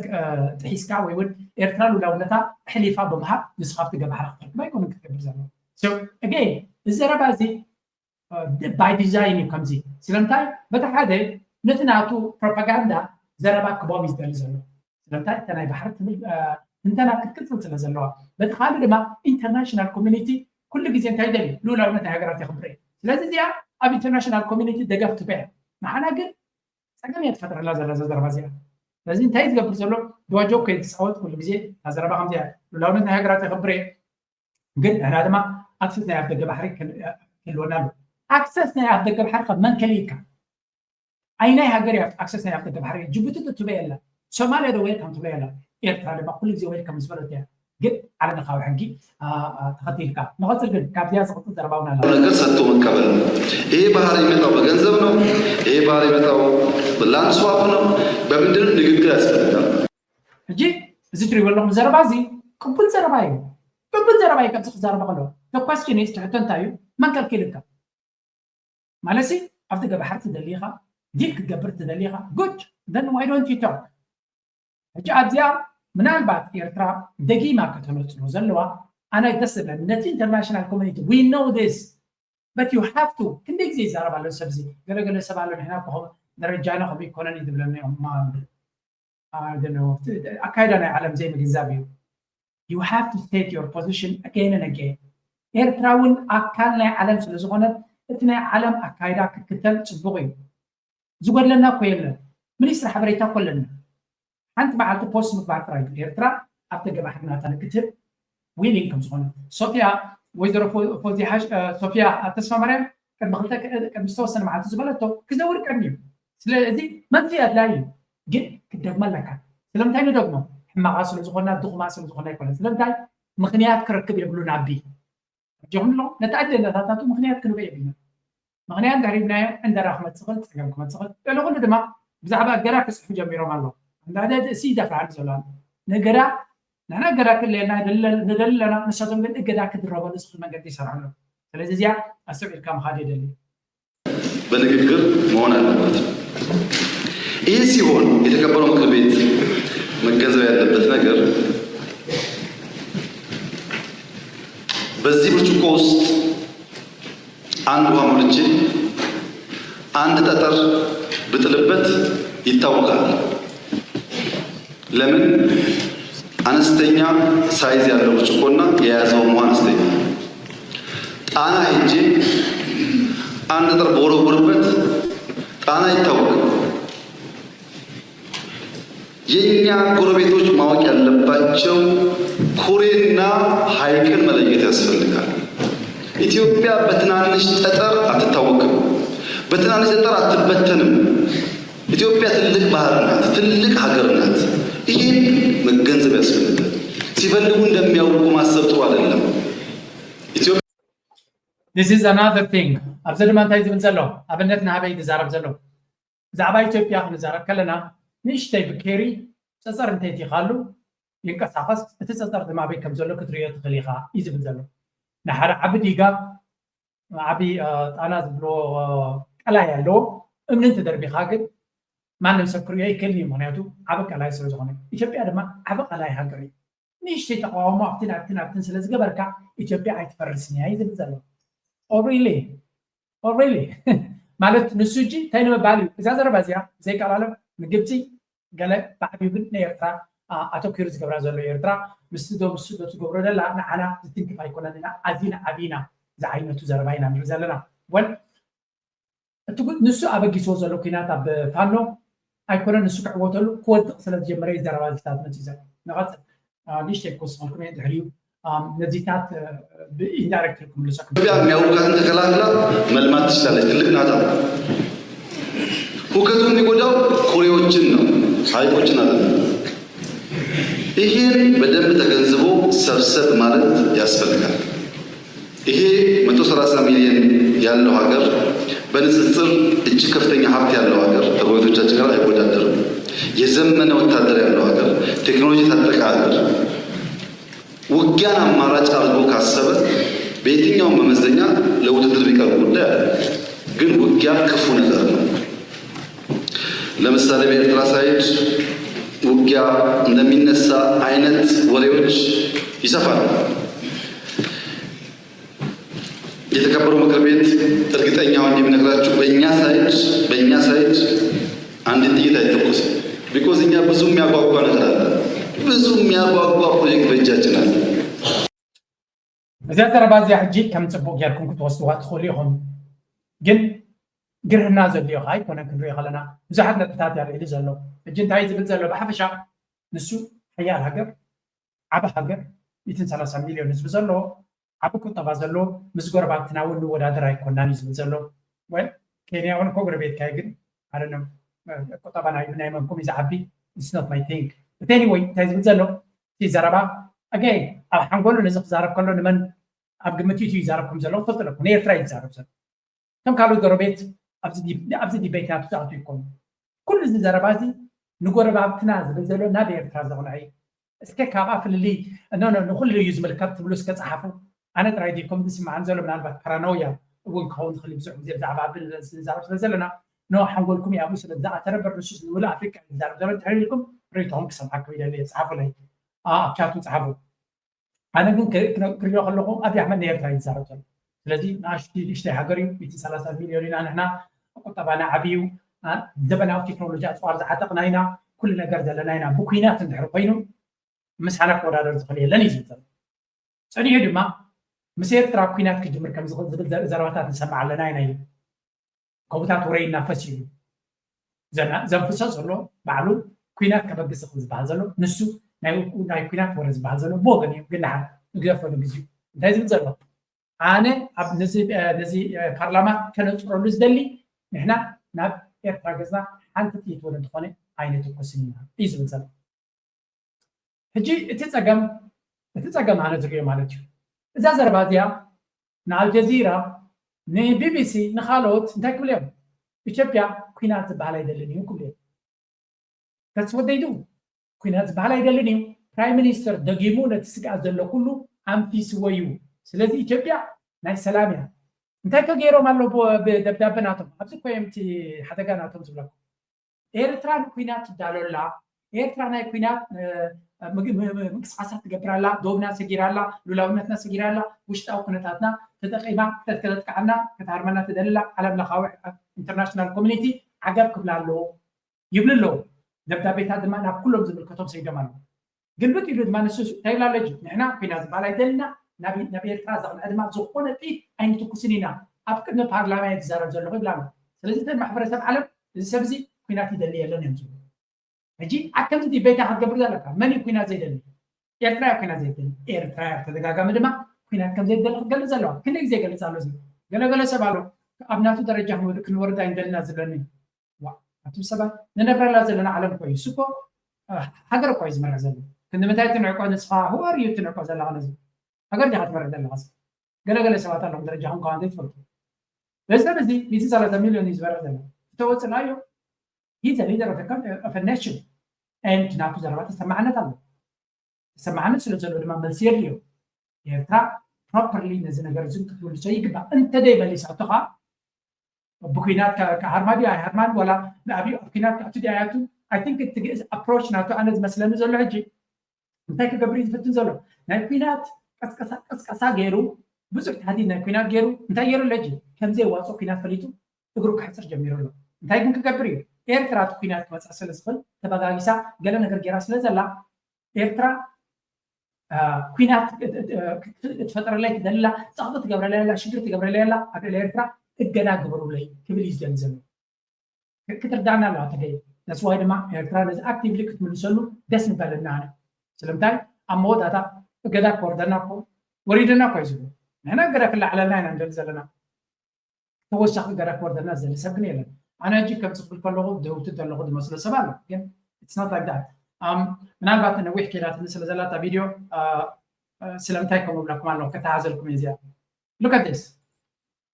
أبي أحمد نكدحن IMF كل ذكر عليه قبل له even propaganda قبل له يخطط لك أبن مدحان كله عينت دقفز قبل له زلوا سلامتك نعبت زعبي كوت قصغل أبزري وجي Ethiopia concludes MOU with the official with its official creditor committee under G20 common framework. زين مالتي زهجر زيا كتفنجر سلتخل كانت حنا لنا زبل حدا ناي IMF نايزوم G20 بهالو حجرات framework له نتن كفنجر زخلاكو طبعا نتن كفنجر زخل حجرات قال بغالي نقول كفنجر زخل حجرات كانت حنا لنا من هنا زياتن حنت كابل إثيوبيا غانا نيجيريا يلمنا كينيا ونالا أكمل زلوا نزيوم بستخلنا مثلا نتوم على كحتناتهم استفل على الدقومات جبرنا كانت حنوم على بمبع كانت حنوم يمسفت مزلوا سلازي إزي حركاتي نيكو طبعا إثيوبيا عابي كم دبنا زنتم تنزل بري لذي عندي أرحينهم ملو إذا متحنز دما نقول ولا قد أسنتي إذا متحنز بخمية كبار لا IMF تايلو the IMF has completed its third review under the ECF زغاتي عند بدر أنا مالتي for Ethiopia unlocking 262.3 million in support لذلك 363 مليون inject قبل capital مالتي economic reforms are progressing economic نسودما كموتي ناتو أبي وطبعوي program economic reform لو تمت بعد ما أبنا تايلو كمير private حلوز أتنيا كما إذا مسألة ويمكن إذا مسألة نيجي خيلو proper تجهز طريق أنا ما يفكر إني نجيك real estate نزاوتري بالمريك تجهز يخل زي تفكر على لويلو تعطي قبل له نايوت أي بنكات كاتوالو نايوت أي كامباينات كاتوالو كفكر على كلامي أبي نيرم الشيء لله لذي الشيء سلسلة بله يقبلوا له بس لذي زين بكذا لنا نتسجل برضه الريفورم خلص له inflation is down inflation أكبر لنا له زي ووتو زخانة دقة فينا نريد لنا inflation أكتبي أكبر لنا له بن بدي له بنقول له export and reserves are up export na Ethiopia كمدما na dollar reserve ناتهم بما إن عبيه خير له continued condition وكان ما كنت كذا continued reform momentum is key ስለዚህ እቲ ሪፎርም ዝበሃል ዘሎ ድማ ክቕፅል ኣሎ ንሱ ኣገዳሲ ይብሉ እዚ ሕጂ ዝብሃል ዘድልዮ ብዙሕ ነገራት ኣሎ ስለዚ ኣቢ ንምድሓኑ ዝግበር ዘሎ ፈተነታት ኢና ንርኢ ዘለና IMF ድማ ሓደ ካብቶም መዓልቱ ሸጥ ኣቢሉ ዝጓየሉ ዘሎ እዩ IMF ይጓየሉ ኣሎ ማለት ብካልእ ኣዘራርባ ከምዚ ኩነታት ብድሕሪ መጋረጃ ክርዳዕኩም ኣሜሪካ ጎና ብከም ዘላ እዩ ዝነግር ምክንያቱ ንIMF ወርልድ ባንክ ዝእዝዞም መንግስቲ ኣሜሪካ እዩ መንግስቲ ኣሜሪካ ኣንጻርካ ከይተደልዩ ነዚ ነገር እዚ ኣይገብረልካን ስለዚ ኣብይ ኣሕመድ ኣብዚ እዋን እዚ ደገፍ ናይ ኣሜሪካ ከም ዘለዎ ምግንዛብ የድሊ ደገፍ ናይ ኣሜሪካ ኣለዎ እዩ ንቐፅል እንታይ ይብላ ኣለዎ እዚ ገንዘብ እዚ ገለ ካብቲ ኣርቲክል እቲ IMF ኣብ ዌብሳይት ኣስፊርዎ ዘሎ IMF has approved እዚ ገንዘብ እዚ ክቦ ምዃኑን to Ethiopia's following the third review under the 3.4 billion extend blah blah economic reforms are showing progress this is real لأنه كل انتاج بزوله فلت ماله ناي ناراتيف تمالك كنتا طيب له inflation ودي له 5 له ينقول له نتي حزب عالم انفستر من عالم حدا كابتو زخط له حبريتنا مني IMF تفتو زي كدس قطر حدا تشاينا يكون امريكا يكون اوروبا يكون لاتين امريكا يكون عربي يكون بزعبه اثيوبيا منكس اثيوبيا زو ريبورت عاملني اجهلهم زع امريكا ومنكس امريكا ما امريكا كوي عملوا وين ما لنا فروتي بريزنج نبصح حاجات اي ماني ريبورت حاجات لنفسنا يبقى لنا ينسل زبال ناي IMF ريبورت يمن يزبال كومن لانجويج كومين اب عالم تنبر لا خوينكا ناي فاينانس كنت دغراز داكات كوينو وورلد بانك ناي IMF نزبو حبريتا نسو يزمن يزبال ስለዚህ ካብቲ ታይላንድ ብልዳለና ንኣቢ ሽፋን ይህብዎ ከም ዘለዎ ምክንያቱ ተመሊሰ ነዚ ሪፖርት ናትከርየኩም እየ ጀዋር ቅድሚ ዝተወሰነ መዓልቲ ኣብ ባይታ ዘሎ ሓበሬታ ኢሉ ዘውፅኡ ሓበሬታ ነይሩ ጆክ ኦፍ ደ ዊክ 2 days ago ማሞ ምህረቱ እቲ ናይ central governor of National Bank of Ethiopia reported that inflation in Ethiopia has increased by 40% during the last 14 months after 12 months after the حلف 10 ወርሒ inflation way كان زغبابنا يكتبنا إثيوبيا ب 14% كم توسخه حبيريلو here are some factors which we can use to triangulate and expose this line لذي جواب ما تايل له ناي حق لي زي ناي سنترال بانك ناي ويك ناشونال بانك ناي إثيوبيا زاربو زلو حق نتا لو يبلون أبايتا زلون رأيه جون ورح شدش 14 average price of per كنتال أفن نحدو كنتال أبعد عجز نبرن رأيه اب وحشدش 14 شمنت الشح برنيرو هذا كنتال لا يتقاف مالتش اب اسرا اب وحشدش دهر عامته اب اسرا 15 13 شح كوين له يلو እዚ ማለት تشينج بالبرسنتج كبر خلنا 60 كنت 5% growth price of a liter of petrol نداد ما نوصل له نداد توسيت كا price of liter اب جون معامت اب اسرا 14 مالتي نحد لترو ب 7 برد نبره ابز حجي ورحشتش 13 دما 222 بر كوين اللي يبلالو 56% دما يبلالو بزي تي جروز مالتي كتيلو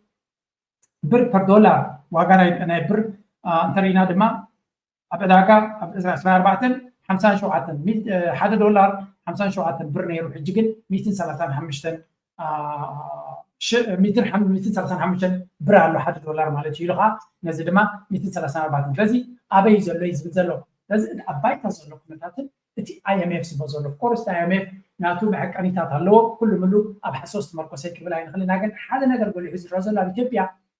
እቲ ኢንፍሌሽን ዝበሃል ነቲ ቁጠባ ናይ GDP ናይ ኢኮኖሚ ናይ ገለመለ ካልእ ከም ድሌት ክትዛረብ ትኽእል ነቲ ተራ ህዝቢ ኣብ ፅልዋ ገይሩሉ ከም ዘሎ ብየማንን ፀጋምን ንርኢ ኣለና IMF ግን ቤላ ገይሩ ሽፋን ይህቦ ከም ዘሎ ኢና ንርኢ ዘለና እዚ ድማ ንኣቢ ኣብ ስልጣን ንክፀንሕ ኣገዳስነት ክህልዎ ዝኽእል ምዃኑ ኢና ንርኢ ዘለና ስለዚ ፎሬን ኤክስቼንጅ ኣብዚ ቁርብ ትምልስ ኢልና እንተሪእና እንታይ ይብሎ ኣሎ ብዛዕባ ኢንፍሌሽን ኢኮኖሚክ ሪፎርምስ are showing progress with inflation reported declining exports increasing foreign exchange reserve improving ገለገለ ይብላ ኣሎ ስለዚ ኢንፍሌሽን ይጎድል ኣሎ ናይ ወፃኢ ሸርፊ ኣበይ ይኸይድ ኣሎ ስለዚ ቁጠባ ንኣብነት ኢንፍሌሽን inflation data citing 40% year to date rate مالتي نقول اللي خير على يبلالو زيجي أبتحتي statistics key figures and key facts and figures بالتاريخ ما هو inflation reported dropped from 37 in 2022 to 13% March by IMF contrast 40% year to date by users هذه ናይ IMF ዝብልዎ ዘሎ ወይ እውን እቲ ሰንትራል ባንክ ዝብልዎ ዘሎ ካብ 37 ናብ 13% ኣብ ዲሌይ ክብል ከሎ contested at 40% year to date by users ኣባይታ ዘሎ ግን 40% ከም ዘሎ እዩ ስለዚ ኣብዚኣ ቁርብተለይ ቁም ነገር ተዛሪቦም ኣለዉ ሓቂ እቲ ኢንፍሌሽን ዝብልዎ ዘሎ ከምቲ ዝበሃል ዘሎ ዘይኮነ ኣባይታ ካልእ ከም ዘሎ agricultural output ዝብልዎ ዘለዉ ነዚ እውን ዳግመ ግብት ይገብርሉ ከም ዘለዉ ዝገልፅ ሓበሬታ ንርኢ ኣለና all in all እንታይና ንርኢ ዘለና እታ ሄድላይን ኢኹም ትርእዩ እዛ ሄድላይን እዚኣ ሰብ ነዚኣ ጥራይ ዘንብብ ኣብቲ ውሽጢ ሪፖርት ከይዱ ዘንብብ ውሑድ ሰብ ከምዚ ኸማና ዕምቆት ሪፖርት ክገብር ዘለ እምበር መጀመርያ ነታ ባዕሊ ዘላ ርእዩ ኢትዮጵያ is doing great ክብል ዝጅምር እዚ ድማ ከመይ ጌርካ ነቲ ናራቲቭ ሼፕ ትገብራ እታ ሄድላይን እንታይ ይብሎ ኢትዮጵያ ነገራታ ንሓደ ደገፍ እናረኸበት ትኸይድ ከም ዘላ ቁጠባ ድማ ናብ ርግኣት ገፁ ሪፎርም ድማ ይቕፅል ከም ዘሎ ገይሮም እዮም ዝሸጥዎ ዘሎ ስለዚ ኣገይ ኣብዪ ኣሕመድ ንምድሓን ዝግበር ዘሎ ህቀና እየ ዝብሎ ኣነ ሽኑ ዝኸደ ካልእ ትርጉም ክንበይ ንኽእል ኢና እዚ ከምዚ ኢሉ እናሃለዎ ከሎ ካልእ ብዙሕ ነገራት ኣብ ባይታ ዝፍፀም ክኽእል ኣሎ ኣብዪ ኣሕመድ ድማ ካልኦት ኣገደሲ ዘረባታትን ተዛሪቡ ኣሎ ሓንቲ ካብኣተን ምናልባት ናብኡ ከይኣተና ከለና ክሪኣ ደልየ ዘለኹ ነጥቢ ንምዛ ሕጂ ዝብላ ዘሎ ድማ ዝያራ ይብለይ for International Development has officially wrapped up its operations more than 60 years since it was founded. Some of its functions have been transferred to the State Department. Secretary of State Marco Rubio said America's foreign assistance will now be limited and targeted. President Donald Trump began dismantling the agency soon after taking office in January as part of his plan to reduce government spending. Operations more than 60 years since it was founded. ከም ትሪእዎ ዘለኹም እዚ ሓደ ካብቲ ሜጀር ኢቨንት ኣብ ዓለምና ኣብዚ እዋን እዚ ዝግበር ዘሎን ዝበሃል ዘሎ እንታይ እዩ ድሕሪ ናይ ዓመታት ታሪክ ናቱ እዚ USAID ዝበሃል ዘሎ ስርሑ ጠጠው ከም ዘበለ እዩ ዝንገር ዘሎ እዚ ከዓ ማእስ ኮይኑ ኣብ 1961 ሓደ ካብቲ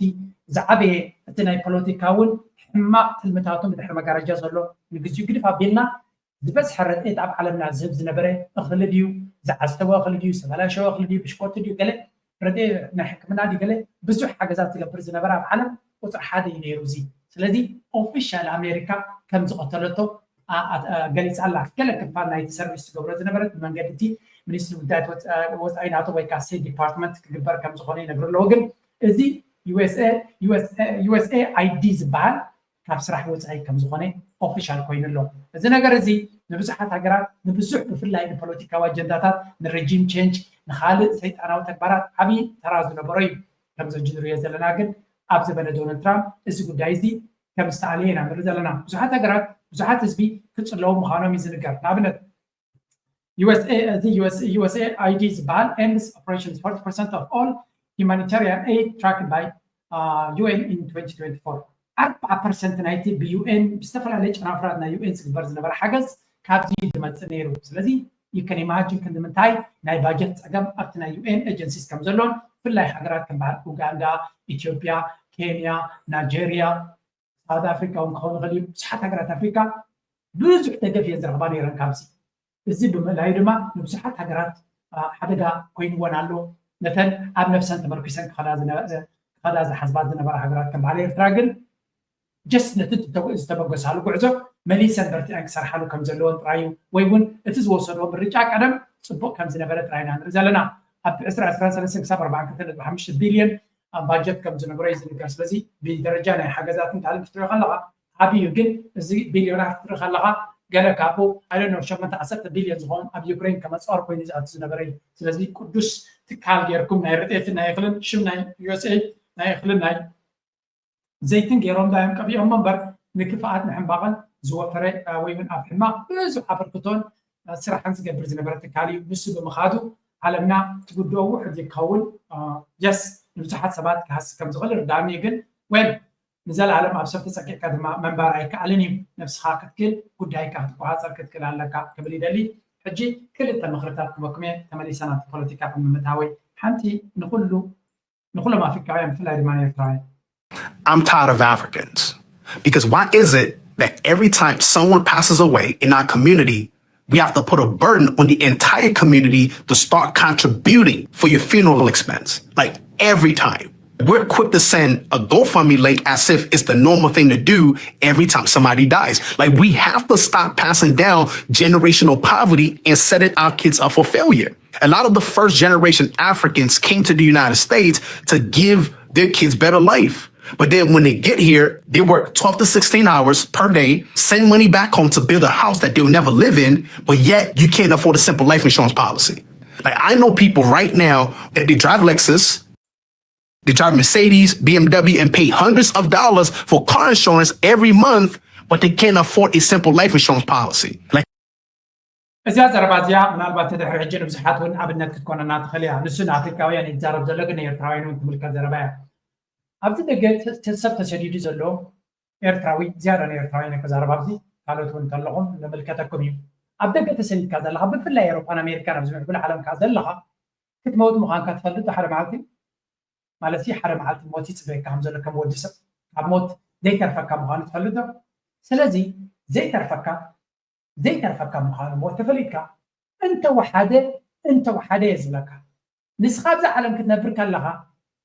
ንግዜ ሞትካ ነቶም ስድራ ቤትካ ነቶም ዕሩኽትካ ነቶም ኣሕዋትካ ሽግር ኣይትፍጠረሎም ምስ ሞትካ እንተ ወሓደ ንሬሳኻ ዝኸውን መፍትሒ ክትገብር ኣለካ እዩ ዝብል ዘሎ ኣሚን ንስኻ ስለዚ ሞትካሲ ንስኻ ምሟትካ ጥራይ ኣንዛ እናኾኑ ከሎ ናትካ ናይ ሬሳ መስደዲ ክሳራ ድማ ነቲ ሕብረተሰብ ኣይትግደፈሉ I understand this situation. ኣብ ስዊስ ዘለኻ ኣብ ኣሜሪካ ዘለኻ ላይፍ ኢንሹራንስ ክህልወካ ይኽእል እዩ ምናልባት ኣብቲ ኢንሹራንስ ናትካ ንእሽተይ ክትውስኸሉ ትኽእል ኢኻ ናይ ሙሉእ ዓለም ክዛረብ ኣይክእልን ኣነ ብውሕዱ ግን ኣብ ናትና ኢንሹራንስ ኣብዚ ሄልት ኢንሹራንስ ዙዛት ኢንሹራንስ ዝበሃል ኣሎ ኣዲሽናል ኢንሹራንስ ዝበሃል ኣሎ ንወርሒ 5 ቅርሺ ዲኻ 6 ቅርሺ ኢኻ ትኸፍል ንወርሒ ክነግረኩም ኣብቲ ኢንሹራንስ ናትካ ማለት እዩ እንተሜትካ 13,000 ወላ 15,000 ኣለካ ድሕሪ እቲ ሰብ ብሓደጋ መይቱ ንመስደዲ ሬሳ ዝበሃል 15,000 ዲገለ ኣለዎ ንስኻ 5 ቅርሺ 6 ቅርሺ ከይትኸፍል ከም ድሌትካ ትነብር ነርካ ሜትካ ቤተሰብካ ንስኻ ምሟትካ ጥራይ ንበይኑ ኣደራዕ ኮይንዎም ከሎ ሬሳ መስደዲ ድማ ኣብ ካልእ ዕዳ ሓዘን መግበሪ ኣብ ካልእ ዕዳ ክኣቱ ግቡእ ኣይኮነን ስለዚ ነፍሲ ወከፍ ኤርትራዊ ነዛ ኩነታት እዚኣ ኣስተፊሉ ክገብራ ኣነ ናተይ ኣብነት ክበኩም ኣነ ኢንሹራንስ የብለይ ስለምንታይ እኹል ገንዘብ ኣለኒ እንታይ መይተ ንሬሳይ ክኾነኒ ዝኽእል እውን ዝብል እምነት ስለ ዘለኒ ስለዚ እንድሕር እኹል ገንዘብ ኣብ ጅባኻ ዘይብልካ 5 ቅርሺ ግን ወርሒ ንከምዚ ኩነታት ከተቐምጥ ትኽእል ኢኻ ኣብ ኢንሹራንስካ ክትእትዎ ትኽእል ኢኻ ኣብ ስዊስ ራይ ዝብለኩም ዘሎ ዋላ 7 ቅርሺ ኮይኑ ክኸውን ይኽእል ሕጂ ኣነ ይጥቀመሉን እየ ስለምንታይ ንዕዖም ምኽፋል ኣይድልየንን እዩ ንነፍሰይ ዝኣክል ኣለኒ ንከምዚ ኩነታት ክኾነኒ ዝኽእል ዝብል እምነት ስለ ዘለኒ ነፍሲ ወከፍ ሰብ ግን እዛ ብፍላይ መይቱ ሃንደበት መይቱ ሬሳ መስደዲ እዩ ሞት መዓዝ ከም ትመፀኒ ኣነ ይፈልጥ ንስኻ ይትፈልጥ ከም ሕብረተሰብ ግን ክመውት ምዃንና ምዝንጋዕካ ናይ ብሓቂ ዘተሓሳስብ መዓዝ ከም ትመውት ብኸመይ ከም ትመውት ዝፈልጥ ሰብ የለን ኣነ ይፈልጥ ንስኹም ኣይትፈልጡ ግን ክመውት ምዃንና ግን ንፈልጥ ኢና ስለዚ ንደቅና ንስድራና ንነብስና እውን እንትኾነ ዕዳ ንስድራ ቤትና ክንገድፍ የብልና ካብቲ ናትካ ክሳራ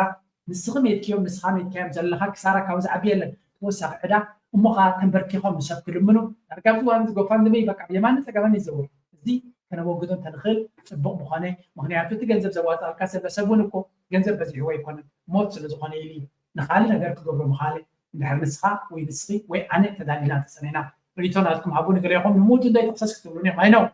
ኣይገሪ ከምኡ ትብሉ ሰባት ኣለዉ ግን ኣነ ሪቶ ሂበ ኣለኹ እዛ ዘረባ እዚኣ ሕልፍ ክብል ስለሰማዕ እኳ ፅቡቅ ኮይና ተሰሚዓትኒ ካልኣይቲ ምክሪ ሂበ ናብቲ ናትና ጉዳይ ክምለስ your family have never achieved the thing you want to go do, then asking their opinion on what you should do for your life is flawed because they're going to give you the exact same advice that they would do, which get them the exact same results they got, which you don't want. So why you ask it? I'm not saying cut them off, never talk to them. I'm just saying create a little bit more space. You don't have to go spend 2 weeks with them. You can spend 2 hours and that's fine. And then with እዛ ዘረባ እዚኣ ድማ ካልእት ፈትየ እያ ሓደ ግዜ ኣብዚ ሕብረተሰብ ናትና ብኩሉ ብቁጠባ ድዩ ብሓዳር ድዩ ብጥዕና ድዩ ብገለ ብዙሕ ሰብ እዩ ዝመክረካ ዋላ እውን ኣብ ሶሻል ሚድያ ዘየለ ኣብ ቀረባኻ እቲ ዝመክረካ ዘሎ ብዛዕባ እቲ ዝመክረካ ዘሎ ኣብ ሂወቱ እንታይ ለውጢ ምፅኡ ክትፈልጥ ኣለካ ቀዳማይ ሰብ ብዛዕባ ሓዳር ዝመክረክ ዘሎ ወይ ትመክረክ ዘላ ወይ ዝመክረካ ዘሎ ሰብ ሓዳር ኣለዎ ዶ እንታይ ዓይነት ሓዳር ኣለዎ ንክንደይ ቀፂሉ ክትሰማዕ ኣለካ ነዚ እንተዘይፈሊጥካ እሱ ዝነገረካ ዘሎ ንሱ ዝፈልጦ እዩ ዝፈልጦ ተዝኾን ንሱ ዘይነብሮ ክትብል ክትክእል ኣለካ እዩ ዝብል ዘሎ ስለዚ ሰብ ክመክረካ ክኽእል ከሎ ናቱ ውፅኢት ምስ ረኣኻ ዘረብውን ማዕዳናቱ ተኸተል ውፅኢት ዘየምፅአ ሰብ ክመክረካ ከሎ ግን ንስኻ ንነብስኻ ዘይትጥቀመሉ በሎ መጀመርያ እጅኹም ኣለኹ እዛ ምክሪ እዚኣ ኣብ ነፍሲ ወከፍ ክፋልና ሂወትኩም ንገሩኒ ንዓይ እውን ከም ሰብ ምክሪ ክበኩም ከለኹ ኣብዚ ንስኻ ዘይትገብሮ እንድሕር ኮይንካ ኣይትስምዕዎ ኣነ ዘይገብሮ ምክሪ ይበኩም ከለኹ ኣይትስምዑኒ ሰጊርኩም ካብቶም ንዑ ገይሮም ዝዕወቱ ዘለዉ ንዓኻትኩም ኣብነት ክኾኑኩም ዝኽእሉ ናቶም ምኽርን ባዕዳ እንተሰሚዕኩም ውፅኢት ከተምፅኡ ትኽእሉ ኣሚን ኣብ ሃይማኖትና ዝንጹር እዩ ክርስቶስ ነቲ ኩሉ ግበርዎ ዝበለ በዓል ገይርዎ ጀምሎ ኣብ እምነት ምስልምና ዘይፈልጣ ጥቕሲ ከይዛረብ እምበር ኩሉ ግዜ ኣብ ሃይማኖታትና እቶም ኣምላኽ ይኹን እቶም መላእኽቲ ወይ እውን እቶም መራሕቲ ሃይማኖት እዞም ሽቲ ገለ ብለኩም የለዎም እቶም ቅዱሳን ዝበሃሉ ገለ ተግባሮም ስለ ዝረኣና ኢና ንስዕቦም እምበር ዘረቦም ስለ ሰማዕና ይኮና ንስዕቦ ስለዚ ኩሉ ግዜ ሰብ ማዕዳ ክበካ ከሎ ሎሚ መጀመርያ ዘረቡ ደይኮነ ተግባራቱን ህይወቱን ረዩ እቲ ንሱ ዝምዕደካ ዘሎ ኣብ ነብሱ ከተግብሮ ተኽኢሉ ትክክለኛ ማዕዳ እዩ ዝበካ ዘሎ ውፅኢት ስለ ዘምፃሉ ምስክር እውን ስለ ዝኾነ ንሱ ተደየለ ግን ስኢልካ ዘርከበ ሰብ ክዛረበካ ማዕዳ ክበካ እንድሕር ሰሚዕካዮ ድማ ኣብታ ንሱ ዘለዎ ጉድጓድ ኢኻ ክትኣቱ ትኽእል ዝብል ሓበሬታ ሪና ኣለና ሕጂ ክመለስ ኢና ኣብቲ ናይ ዞባና ምክንያቱ ብዙሕ ነገር ስለ ዘሎ ምናልባት ካብ ሱዳን ሓንቲ ሓዳሽ ሓበሬታ ዝረኣኽዋ ጉድ ኒውስ እውን ስለ ዝኾነት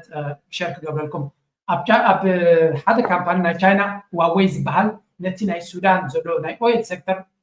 ወሪዱ ዘሎ ዕንወት ናይ ሲስተም ናይ ዴታ ሲስተምስን ካልእ ኣጋጢሞም ዘሎ ሽግር ንዑ ንምሕዋይ ሓደ ካምፓኒ ናይ ቻይና ንክሕግዞም ኢሉ ኣትዩ ከም ዘሎ ንቢልድ 1000+ megawatt solar panels leveraging China's long-standing role in Sudan's energy infrastructure, notably after losing 75% of its oil production to South Sudan in 2025. ስለዚህ ቻይና ድሮ ነዛ ንእሽተይ ኖርማላይዜሽን ናይ ሱዳን ተቐቢሎም ንሱዳን ክሕግዝዋ ከመይ ይጎዩ ኣለዎ ንርኢ ኣለና ሓደ ግዜ ሕማቅ ጥራሕ ዘይኮነ ፅቡቅ እውን ብዝቐልጠፈ ክመፅእ ከም ዝኽእል ህያው ኣብነት ኣብ ሱዳን ንርኢ ኣለና ይስለጠሎም ይግበረሎም ንርኢ ኣለና proposal coincides with Sudan's dire energy crisis where only 10 megawatt solar plants exist currently and plans for 2,190 megawatt by 2035. ስለዚህ ቻይና ነቲ ዘሎ ኩነታት ሪያ ቀልጢፋ ክትሕግዞም ትፍትን ኣላ ነዚ ድማ ኣብ ዓለም እቲ ዝዓበየ ተመክሮ ዘሎ ቻይና እዩ ብፍላይ እቲ ዋዌይ ዝበሃል ድማ ሶላር ኤነርጂን ካልእ ኣብ ምፍጣርን ዓብ ብቅዓት ዘለዎ እዩ ንሱዳን ገፆም ይምገሱ ከም ዘሎ ርአ እዮም የሳለጠሎም ሱዳን ካብ ዘለዎ ንክወቱ ኣብ ዓድና ድማ ኣብ ካን ኣጋጣሚ ከምኡ ክመፀና ትምኒትና እዩ ሕጂ ንመለስ ኣብቲ ዘሎ ኩነታት ክልተ ሰለስተ ነገራት ክንርኢና ኣብይ ኣሕመድ ካብ ዝበሎን መልሲ ዘለዎን አንድ አባባል አለ ናንጫዋ ጻረ ሞታ ንድሙ መጻወቲታ ይባላል ምን ማለት ነው ለድመት ጫወታና ቀልድ የሆነው ለአይጥ ግን የህይወትና የመኖርና የመጥፋት ጉዳይ ነው ለአንዳንዶች ለውጊያ እያነሱ መናገር ምንም ጉዳት የሌለው ሊሆን ይችላል ስለማይሞቱ ለወጣት ግን ጉዳት በሚል ይገልጸዋል አሁን ትግራይ ውስጥ አንደኛ ከህዝብ ፍላጎት ውጪ የትግራይ ህዝብ 100% ጦርነት አይፈልግም 100% ጥርጥር የለውም አይቶታል እንትርፍ የለውም ከህዝብ ፍላጎት ውጪ ከዓለም አቀፍ ሁኔታ ውጪ ዓለም ትግራይና ምናምን ቢዋጉ ደንታው አይደለም ብዙ ውጊያ ያስተናገደ ስለሆነ ጆሮም የለውም ጊዜም የለውም የዓለምን ነገር አለመገንዘብ የዘመኑን የውጊያ ስልትም አለመገንዘብ ኣብይ ኣሕመድ ብትግርኛ ገይሩ ነቲ ህዝቢ ትግራይ ክበፅሖ ዝኽእል መልእኽቲ ዝበሎ እዩ ዝገብር ዘሎ ብትክክል ድማ እቲ መልእኽቲ ታርጌት ዝገበረ ንመንእሰይ ናይ ትግራይ ምዃኑን ነቶም መራሕቲ ናይ ትግራይ እቲ ገይሮሞ ዘሎ ቪድዮታት ድማ ትታሕት ዘሎ ስልታት እቶም ካድረታት ናቱ ገይሮሞ ዘሎ ኢና ንርኢ ዘለና ስለዚ እንታይ ዝብል ዘሎ ዛዕራ ሞት ወይ ሽግር ናይ ኣንጭዋ ንድሙ ዝበለፀ ዕድል ክኸውን ይኽእል እዩ ዝብል ዘሎ ኣብ ሂወት ኩሉ ግዜ ፓራዶክስ ነገር ኣሎ ናይ ሓደ ፀገም ንካልእ መፍትሒ ክኸውን ከም ዝኽእል ኣብ ግንዛቤ ድልዚ እንታይ ዝብል ዘሎ እቶም መራሕቲ ናይቲ ኩናት ተበጊሱ መንእሰይ እዩ ክህሰብ ሓመድ ዕደ ናትካ ህዝብስ ኮመንድ እዩ ንስኻ ደይኮንካ ናብ ፋኖ ናብ ገለ ሰራዊትካ ትሰድድ ዘለኻ ንስኻን ካድሬታትካ ዘይኮንኩምን እንጆይ ትገብርዎ ዘለኹም እቲ ኩናት ካልእ ሰብ እኮ ነብሱ ንከትሕኒ ዝዋጋእ ዘሎ ወይ እውን ረብሓታቱ ንከውሕስ እምበር ኩናቱን ወረ ኩናትን ዘበግስ ዘሎ ንሱ እዩ ንመለስ ኣብዚ ክልተ ነገራት ምስቲ ናይ ኤርትራ ብፍላይ ንትግራይ ብዝሰፍሐ መልክዕ እውን ተዛሪቦም ኣለዉ ኣብ ትግራይ ግን ካልእ ዓብ ፀገም ካጋጢሙ ኣሎ ኩሉ ከነተሓዘልኩም ኢና የተከበረው ምክር ቤት እርግጠኛ ሆኜ የምነግራችሁ በእኛ ሳይድ አንድ ጥይት አይተኮስም ቢኮዝ እኛ ብዙ የሚያጓጓ ነገር አለ ብዙ የሚያጓጓ ፕሮጀክት በእጃችን አለ መስራት እንፈልጋለን በእኛ ሳይድ ውጊያ አንፈልግም የኤርትራ ህዝብ ወንድም ህዝብ ነው የሶማሊያ ህዝብ ወንድም ህዝብ ነው ሱዳን ወንድም ህዝብ ነው ተባብረን ማድረግ እንፈልጋለን የእኛን ማክበር የእኛን ሰላም መፈለግ ግን በእነሱ ወገን በዚያው ምጥጥን እንዲያዩት እንፈልጋለን ብሓፈሻ እንታይ ዝብል ዘሎ ንሕና ዝኾነ ይኹን ኩናት ኣይንደልልና ዘለና ከምኡ ዓይነት ግብረ መልሲ ድማ ካብ ካልኦት ንፅበለና ኣብ ኤክስ ስታይለ ፖስት ገይረ ኣለኹ ኣነ ነዚ ኣቢ ሚክስድ ሲግናልስ ስትራቴጂ ቱ ኮንፊውዝ ናት ኮንቪንስ እዚ ድማ ኣብይ ኣሕመድ ዝህቦ ዘሎ ዝተሓዋወሰ መልእኽቲ ናይ ሰላም ዘስምዕ ግን ብዙሕ ጌማት ዘለዎ ዘረባ ምዃኑ ምፍላጥ የደሊል ኣለኹ while pretending to preach peace Abiy Ahmed continues his classical flip-flop tactics saying one thing doing another thing ስለዚህ Abiy Ahmed ብኣፉ ዝዛረበ ዘሎ ብግብሪ ንሱን ካድረታቱን ዝገብርዎ ዘሎ ድማ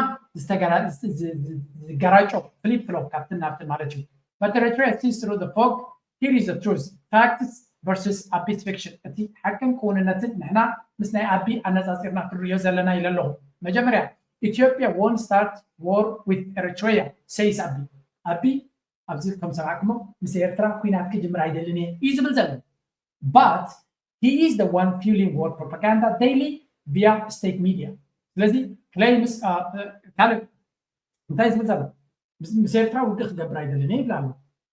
በቲ ሓደ ድማ ብመንገዲ ቴሌቪዥናቱን ፕሮፓጋንዲስትናቱን ኣባላት ናይ መንግስቱን ብዛዕባ ኩናትን ወረ ኩናትን ፕሮፓጋንዳን ዝገብር ዘሎ ድማ ንሱ ኤርቲቪ ኮነን ወይ እውን ናይ ኤርትራ ሚድያ ይኮነን ካልኣይ claims to respect Eritrea's sovereignty ቀፂሉ ድማ ናይ ኤርትራ ልኡላውነት ናይ ጅቡቲ ናይ ሶማልያ እውን የኽብር እየ ክብል ፀኒዑ yet demands military base access to Eritrean ports and pushes Stone Age give and take logic ስለዚ ካልእ ድማ ናይ ኤርትራ ኣብ ደገ ባሕሪ እንኳላይ ሓደ ባሕሪ ከም ዝደሊ ድማ ብንግሆም ምሸትን በቶምናቱ ካድረታትን ጀነራላትን ክዛረበና ንሰማዕ ኣለና ሓሊፉ ድማ እቲ ዲል ዝብሎ ዘሎ ድማ እንካን ሃባን ብመሬት ድዩ ወላ ብገንዘብ ድዩ ገለግላ ኣሎ ስለዚ ቅድመ እቲ ርክብ ዝደልዮ ዘሎ ወይ እውን ሕቶ ዘቕርቦ ዘሎ ምስ ሓደ ልኡላዊ ሃገር ዘይኮነ ንሱ ዝደለዮ ክገብረሉ ዝኽእል ሓይሊ እዩ ዝደሊ ዘሎ እዚ ኸ ቅቡል ክኸውን ኣይክእልኒ ቀፂሉ እንድሕሪ ልኡላዊ ኮይኑ ሓደ ሃገር ኖ ክብለካ ከም ዝኽእል እሞ ነቲ ኖ ናቱ ድማ ክትቀበሎ ከም ትኽእልካ ትወስድ ትክእል ኣለካ ልኡላዊ ሃገር ማለት ናትካ ድሌታት ከሳስብ ዝኽእል ኣይኮነን ናቱ ልኡላዊ ድሌታትን ዕላማታትን ከሳስብ ዝደሊ ልኡላዊ ሃገር ዝበሃል so there's a difference here ቀፂልና says Ethiopia is too big to fall ካልእ ድማ እንታይ ይብላ ኣሎ ኢትዮጵያ ዓብ ሃገር እዩ ክወድቕ ኣይክእልን እዩ እናበለ ይዛረብ his army struggles in Amhara, Oromia, and Tigray civil unrest is crippling the nation ስለዚ በቲ ሓደ ዓብ ሃገር እዩ ክወድቕ ዘይክእል እዩ ድሮናት ኣለዎ ኣፅዋር ኣለዎ ገለ ኢሉ ይጀሃር በቲ ድማ ሰራዊት ናቱ ይኹን ወታደራዊ ዓቕሚ ናቱ ኣብ ኣምሓራ ኣትዩ ውድቀትን ምሽናን የጋጥሞ ኣሎ ኣብ ኦሮሚያ ከምኡ ኣብ ትግራይ እውን ተመሳሳሊ ንርኢ ኣለና ኣርባዕተ pretends to be a peacemaker but refuses to accept the final and binding EEBC ruling 2002 on Eritrea's international recognized borders በቲ ሓደ ናይ ሰላም ደላይን ሰላም ወሃቢ ሰላምን ክኸውን ይደሊ በቲ ካልእ ድማ ብዓለም ደረጃ ዝተዋሃበ ንሱ ድማ 2018 ዝተቐበሎ ውዕል ናይ ኣልጀርስ ወይ እውን ኮሚሽን ናይ ዶብ ናይ መወዳእታን ወሳነን ስጉምቲ ዝሃቦ ንዑ ተቐቢሉ ክንዲ ምትግባር ግን ድራማ ክፈጥር ይፍትን ኣሎ ስለዚ መን እዩ ሰላም ዝደሊ ዘሎ መን እዩ ንኩናት ዝግዝግዝ ዘሎ ድማ ንምግንዛቡ በዘለጥታት ትሪኦ ትኽእል ናይ ኤርትራ ዕላማ ከንታይ ወይ እውን ናይ ኤርትራ መርገፅ እንታይ እዩ ዝብል ድማ ኤርትራ's position እንታይ ኢለ ኣለኹ ኤርትራ's position is clear and consistent ሓደ ኤርትራ wants peace in the Horn of Africa supports good neighborliness based on sovereignty and mutual respect ነዚ ኤርትራ ሰላምን ርግኣትን ኣብ ቀርኒ ኣፍሪካ ከምኡ ድማ ፅቡቅ ጉርብትና ልኡላውነትን ግዛታዊ ዶብን ሓበራዊ ምክብባርን ዘለዎ ከምኡ ድማ offers ports for international commercial terms not for Abiy's delusional empire dreams ከምኡ ድማ ኣብቲ ገ ባሕሪ ክትብል ትኽእል እያ ኤርትራ ኩሉ ግዜ ድልውትያ ብዓለም ለኻዊ ሕጊ ናይ ንግዲ ዝኸይድ እምበር ብናይ ድሌታት ናይ ኣቢ እንካን ሃባን ተገለዶ ዝበሃል ዘሎ ዘይኮነን and we not tolerate threats to its land, sea or dignity ካልእ ድማ ንስግኣታት ወይ እውን ምፍርራህ ንመሬታ ባሕራ ሰማያ ድማ ወይ ክብረታ እውን ንልኡላውነታ እውን ኣይተቕበልን እያ but let the world be worded ኣገዳሲ ድማ Eritreans are united, disciplined and alert ኤርትራውያን ኣብዚ ጉዳይ እዚ ነቲ ዘሎ ዝካየድ ዘሎ ሕብረቶም ሓድነቶም ይሕይሉሎ ዲስፕሊን ኣለዎም ከምኡ ድማ ነዚ ነገር ብቐረባ ኢና ንከታተሎ ዘለና Eritrea will crush enemies calculations against sovereignty ናብ ልኡላውነታ ዝመፅእ ዝኾነ ይኹን ዕንዳራ ድማ ጠጠው ከተብል ትኽእል እያ a peace confuse and blame strategy won't work not now not ever ስለዚ እናሓዋወስካ ዝግበር ዘሎ ድማ ዕዉት ክኸውን ኣይክእልን እዩ ስለዚ truth ሓቂ ካብ ፕሮፓጋንዳ ይዓቢ ሰላም ካብ ምንቅስቃስ ናይ ኩናት ይዓቢ ስጉምቲ ድማ ወይ እውን ተግባር ድማ ካብ ተሓሶብ ይፍለይ ዝተፈላለዩ ንሪኦ ኣለና ኤርትራ will not need to threat fake diplomacy or military blackmail ኣብ ተሓፋሽ ንዛዝሞ ስለዚ ኤርትራ ዝበሃል ዘሎ ፍሪ ይኹን ካልእ ፌክ ዲፕሎማሲ كمون ميليتاري وتدروا عقل فردا ኤርትራ ክንበርክክ ዝኽእል ኣይኮነን ብምባል መሊሰ ኣለኹ ኣብ ኤክስ ከድኩም ሼር ግበርዎ ምክንያቱ እነሱ ነቲ ናቱ ጥራይ ሰሚዓ ዓለም ማለት ተራ ሰብ እንዴ ነዚ ፅሑፍ ናተይ ዓበይቲ ፖለቲከኛታት ክሪእዎ የሚል ግምት የብለይ ግን ከም ዜጋ ናይ ሓደ ሃገር ግን ብዓቕመይ ክምልስ እየ ዝፍትን ከምዚ ዓይነት መልሲ መሃብ ኣገዳስነት ኣለዎ ንሱ ነቲ ሚድያ ነቲ ኢንተርናሽናል ኮሚኒቲ ዶሚኔት ክገብሮ እዩ ዝደሊ ብከምዚ ዓይነት ሓበሬታ ንሱ ዘለዎም ዲፕሎማሲን ገለመለን ንሕና ድማ ቀፃሊ ካውንተር ክንገብሮ ንሕና ሓቂ ሒዝና ነቲ ኩንነት ነቲ ንሱ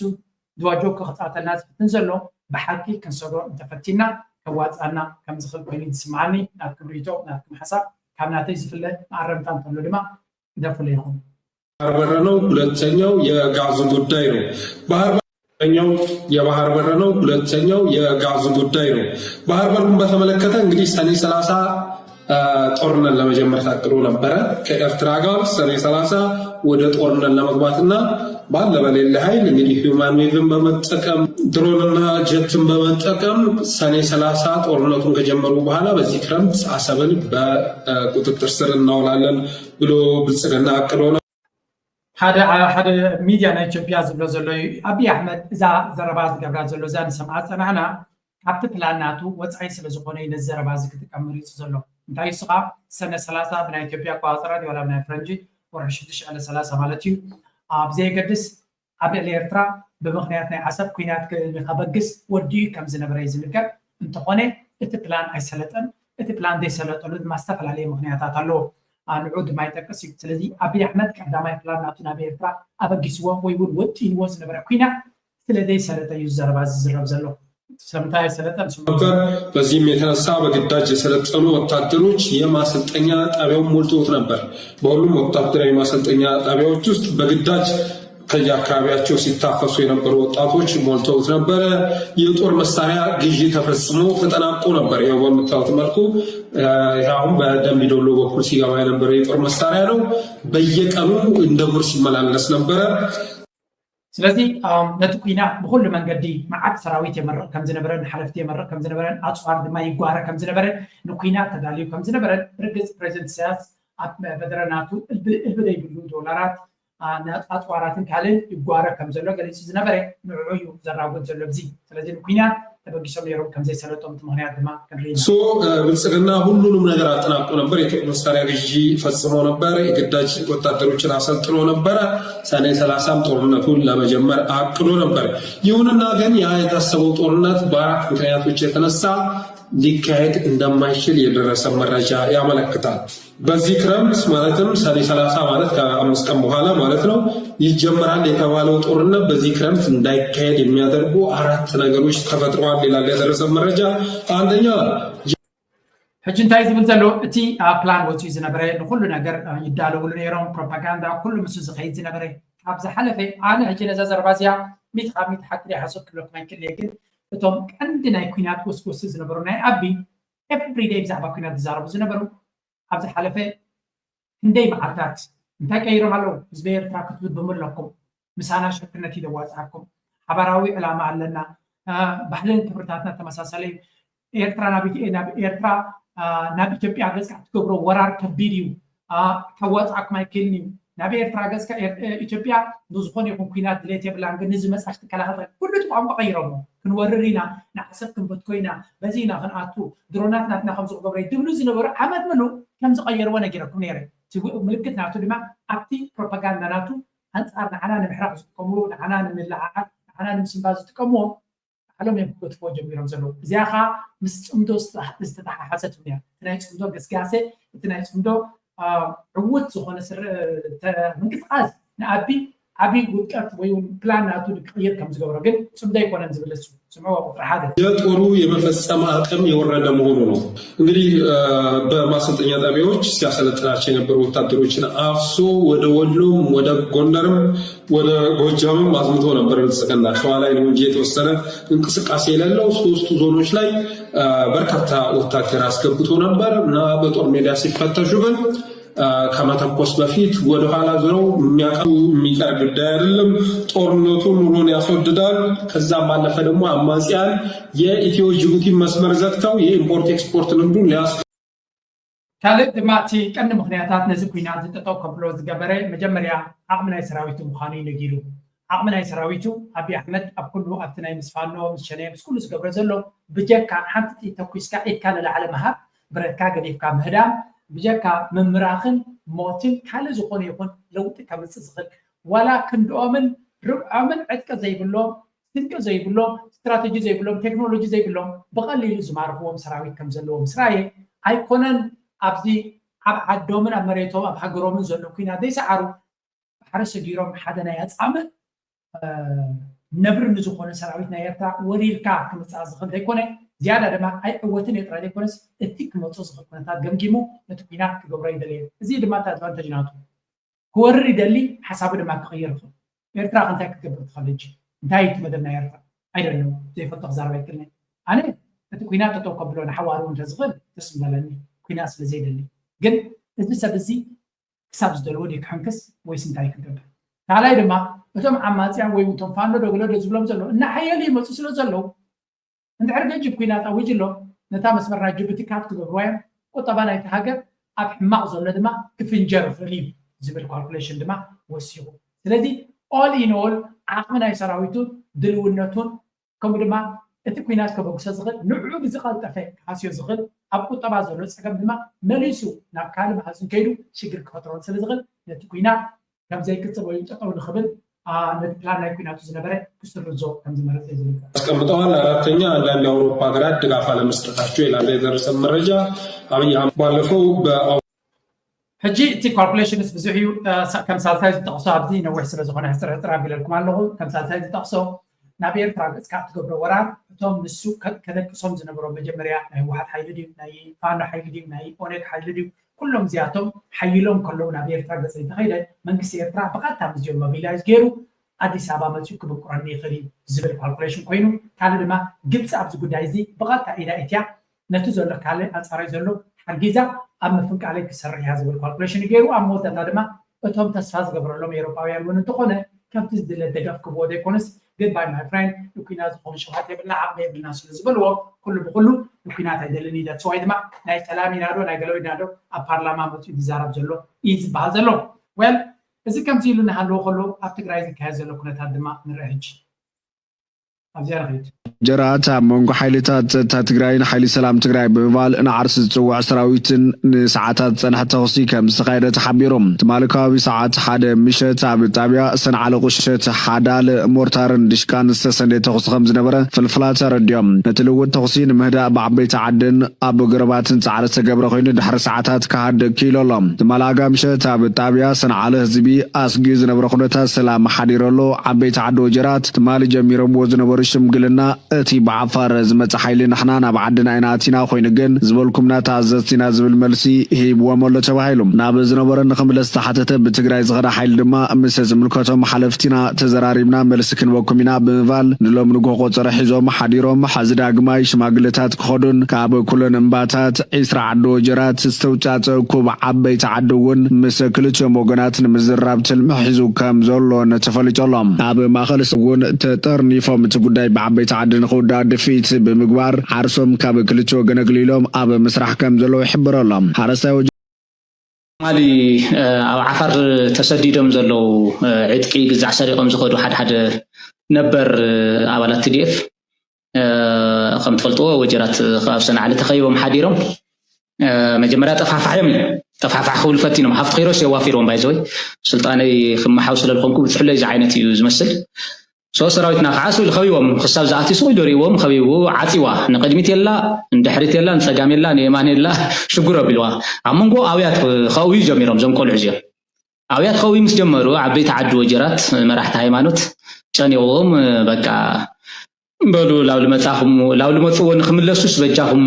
ክፉት ትገበሩሎም ገለ ተባሂሉ ናይ ሓደ 50 ዝኾኑ ዓፋር ተዓቂቦም ዝነበሩ ሰባት ዕጥቆም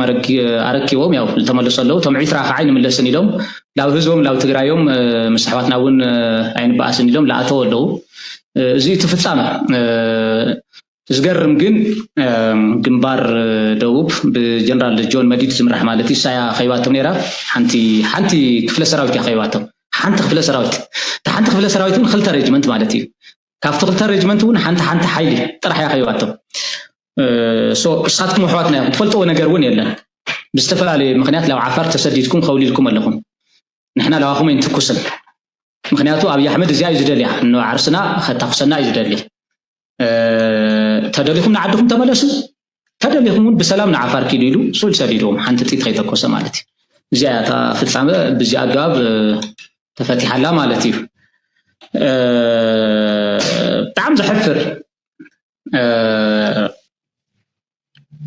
ወዲ ቢቶ በላይ ሸዊት ዝብልዎ ሓደ ማሙሽ ቆልዓ ኣብ TDF ናይ መከላከያ ኮሎኔልነት ማዕረግ ሒዙ ዝነበረ ሰብ ከፍ ኢሉስ ሸዊት ቢቶ ብዛዕባ ወታደራዊ ሳይንስ ጥዕንዱት ኮሎኔል ከምህሮ ኣብ ሓደ ቪድዮ ርኤስ ብጣዕሚ ሓፊረ እንታይ ኢና ንርኢ ዘለና እቲ ኣብ ትግራይ ዘሎ ድራማ ኣብይ ኣሕመድ በቲ ሓደ እንታይ ዝብለኩም ፀኒሕ ኣብቲ ቅድሚት እዚ ሰብ እዚ በቲ ሓደ ወገን ንሰላም ከም ዝሰርሕ ዘሎ ኣብ ትግራይ ኩናት ከም ዘይደልን ንሰላም ከም ዝደልን ብጣዕሚ ናይ ሰላም ሰብ ምዃኑ ክዛረብ ከሎ ብግምቲ ኣሉ ግን እዚኦም ንሱ ዝምግቦምን ዝቕልቦምን ዘሎ ሰባት ኣብቲ ነፃ መሬት ዶ ወላ ሓራ መሬት ዝብልዎ ዘለዉ ምስቶም ሰራዊት ናይ ትግራይ ክዋግኡ ከም ዝፈተኑን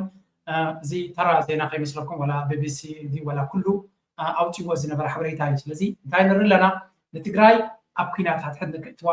ብዙሕ ፃዕሪ ይገብር ከም ዘሎን ግምጥል ኢሉ ግን ኣብ ፓርላማ ናይ ሰላም መልኣክ ኮይኑ ብጀካ ሰላም ካልእ ዝኾነ ይኹን ክጥምት ዘይደሊ ነቲ ሃገር ብሰላምን ከምብራ ዝደሊ ኮይኑ ኣክት ዝገብር እዚ ድማ እዩ ነዚ ሰብ እዚ ሓደገኛ ሰብ እዩ ዘብለና ምክንያቱ ሙሉእ ብሙሉእ ንሰላም ክሰርሕ ዝደሊ ዓይነት ሰብ ኮይኑ ኣክት ክገብር ይደሊ ኣብ ባይታ ግን ካልእ ዓይነት ዕላማታት ዘለዎን ካልእ ዓይነት ኣካይዳ ዘለዎን ኮይኑ ካትረክቦ እዚ ብወገን ተጋሩ ሕጂ ብብዙሕ መንገዲ እዮም ክምልስሉ እስከ 2-3 ነብሽዑ ኣብ ምስናትና ድማ ሓደገኛ ምንቅስቃሳት ይርኢ ኣለኹ ክንሪኦ ኢና ውልቀ መራሒ ናይ ሓሳብ ኣፈላላይ ክህልወና ይኽእል እዩ ኣነን በትለን ናይ ሓሳብ ኣፈላላይ ኣለና ህዝቢ ትግራይ ፀገም ከጋጥሞ ከሎ ትምክት እንድሕር ኮይና ግን ምስኣ ኮይና ትምክት እየ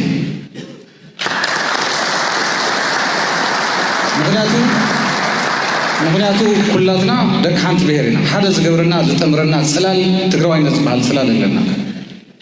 ኣብዚ ዝሕጭጥ እንተልዩ ደጋጊሙ ንባዕሉ ይሓስብ ዘሎ ኣነ ኮኩነ ብተጋጊ መስመር ዘለዎ ገና ኣብዚ እናሃለና ሽማሽም መሃብ ዝጀመሩ ሶሻል ሚድያ ይርአ ነይሩ ብሓደ ክንሓስብ ከለና ልቦም ነግ ፈረግ ዝብል ንሳቶም ሕማሞም ይምርምሩ ንሕና ኣውራይና ኢና ዘለና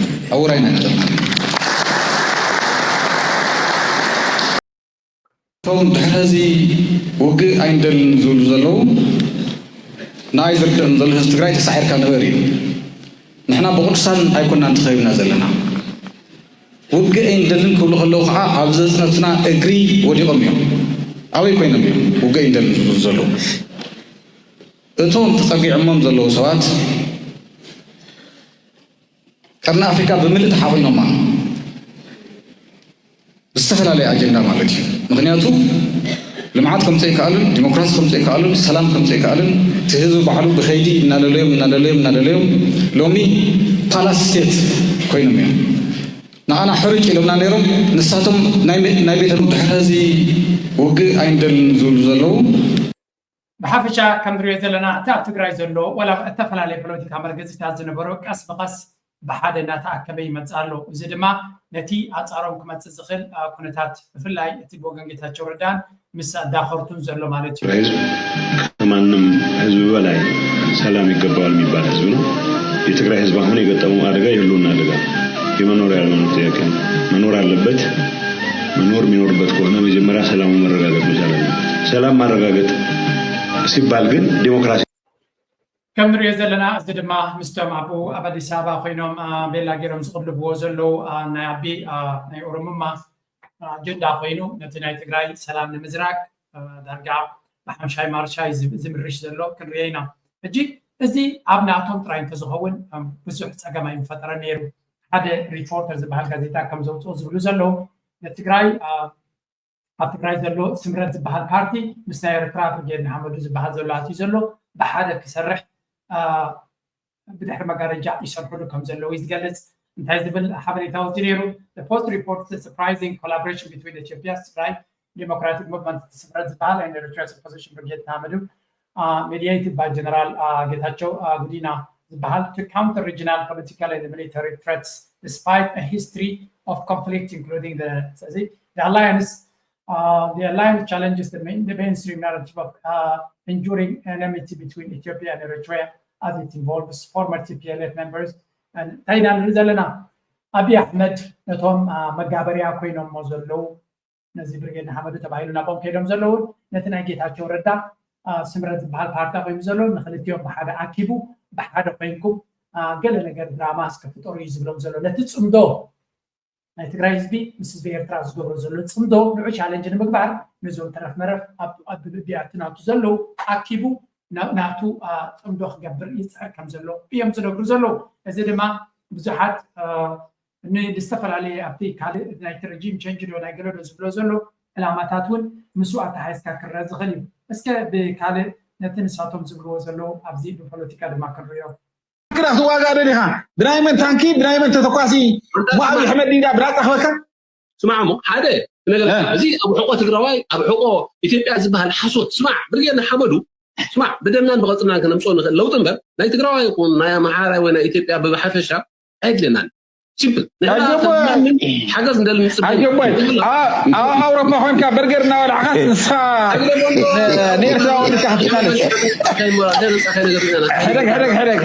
يا انا يا هون سطان ودي خلاص دائما كان كده كم نري زلنا اتقودو كوت جمير له زي اب امريكا دي ابينا كوفيلو لابتوب غيرو معلتاو فيديوز قبر زلو منقسن مقيار يعي بافكا لفليفكا ዝግበር ይመስልዎ ብቕልጽናን ብጉልበታን ከት ካመደ ይትገበር ቅልጽም ጉልበትን ተለቀ ንስኻኮ ቀጻል ነዚ ኩነታት ና ተዛረብካ እንጌራኻ ተመስል ዘለኻ ሰቢኻ ናይ ብሓቅቲ እስኻ ትብሎ ዘለኻ ዕላማ ክግበር ነይሩ ተዝኸውን ቅድሚ ክንደይ ዓመት ቅድሚ ክንደይ ኣነ ከምዛ ኢለ ብወግዒ ሓቢሩ እየ ነይረ እንድሕር ንኤርትራ ዘሎ መንግስቲ ብቕልፂ መይ ከኣልየ ትብል እንድሕር ኮይንካ ናይ ትኬት ናብ ድፍዓት ናይ ኤርትራ ክትከይድ ናይ ትኬት ኣነ ክኸፍለልካ ክልየ እየ ነዚ ሰብ እዚ ክሳብ ሕጂ ግን ኣብታ ኩርሱ ከም ዘሎ የድርዮ ዘለኹ ስለምንታይ በዓል እዚ እቲ ፖለቲካ ዕወት ኣይዕወትን ኩሉ ግዜ ዓወት ይንዖም ምክንያቱ እቲ ኣጀንዳ ንምቕፃል ዳ እምበር ለውጢ ክመፅእ ዲ ገለ ክመፅእ ድሌት የብሉ ባይ ዘ ወይ ናይዚ ሰብ እዚ ለንከነ በዓሉ ኣብ ዲቤት ኢሉ ከይዱ ጉዶም ዘውፅእ ዘሎ ስምዕዎ ኣብዚ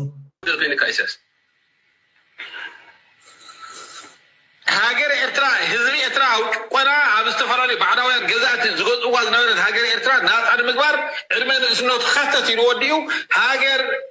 ذهبت أنا يو إشاس أفوتي بوزي خورون هيك أرسي نبرة أو قال سعري نعي موديل يوينك كلام أرسي ده مثلك أرسي بوزي تزرعون أنا لا هو موديل كاي باي ذا واي هاجر ذرك كاي لكاي لم يفنش يجي ودي لو سمعك الله هاجر أركب كاتل الله هناك إشاس هاجر أركب ينفلت هناك ኤርትራ ሓንሳ ኤርትራ ከም ኩለን መግዛእታዊ ውዕላት ናይ ኣፍሪቃ ብጣልያን ክልላ ዝተኸለለት ዓዲ ሃገር እያ ብጣልያን ሃገር ዝኾነት እያ ኢሳያስ ሃገር እያ ትሪእዎ ኣለኹም እዚ በትክም ምዃኑ በዚኻ ትፈልጥ በትክም ምዃኑ ጥራይ ዘይኮነስ እቲ ኣብ ድሕሪኡ ዘሎ ባንዴራ ብኸመይ ከም ዝመፀ እውን ኣይፈልጥን እዩ ኤርትራ ከም ካልኦት ናይ ግዝኣታውያን ሃገራት ብላብላ ኣብ ገለገለ ክዝረብ እኳ ይሰምዕዎ كم كانوا تقرأ أفريقيا تجزئين زي نبرات تدخلون إلى إيرترا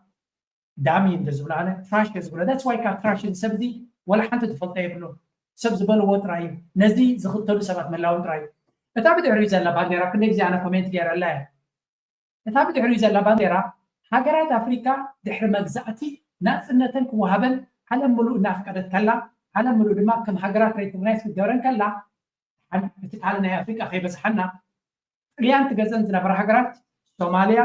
ከምኡ ድማ ሊብያ ሳሰጀን ኤርትራ ዝነበራ ጉዳይ ናይ ሊብያ ጉዳይ ናይ ሶማሊያ ቀጥታ ናብ ናፅነት ይኸይድ ኢሎም ጉዳይ ናይ ኤርትራ ጠምዚዞም ፌደሬሽን ክትከውን ኣለዋ ኢሎም ኣንፃር ድሌት ህዝቢ ኤርትራ ኣንፃር ኩሉ እቲ ዝነበረ ኣካይዳ ንኤርትራ ጠምዚዞም ጠማዚዞም ኣብ ፌደሬሽን ትሕቲ ኢትዮጵያ ከም ትኾን ገይሮማ ስቱቢት እዚ ንዑ ዝመስሉን ዘይርድኦም ብሃማት ድማ ኢቨን እቲ ፌደሬሽን ዝበሃል ንኤርትራ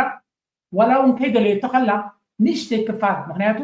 ኣብ ትሕቲ ማንዴት ናይ ዩኤን ነይራ ንዓሰርተ ዓመት ምፀንሐ ህዝቢ ኤርትራ ድሕሪኡ ምርጭው ንክፍለጥ ተባሂሉ ስለዝነበረ ሃይለ ስላሴ ነተን 10 ዓመት ኩሉ ግዜ ነቲ ህዝቢ ኤርትራ ናፃ ንክኸውን ከምዘይክእል ገይሩ ፋብሪካታቱ እናሰረኸ ትካላቱ እናሰረኸ ንህዝቢ እናደንቆረ ንህዝቢ ታሕታሕ እናተወ ን10 ዓመታት ገይሩ ኣያኸሎ እሱ ብኩዕ ስለዘይነበረ ነታ ሬፈረንደም ዝነበረ ንዓቀቲሉ መበል 14 ስቴት ናይ ኢትዮጵያ ኢሉ ኣዊጁ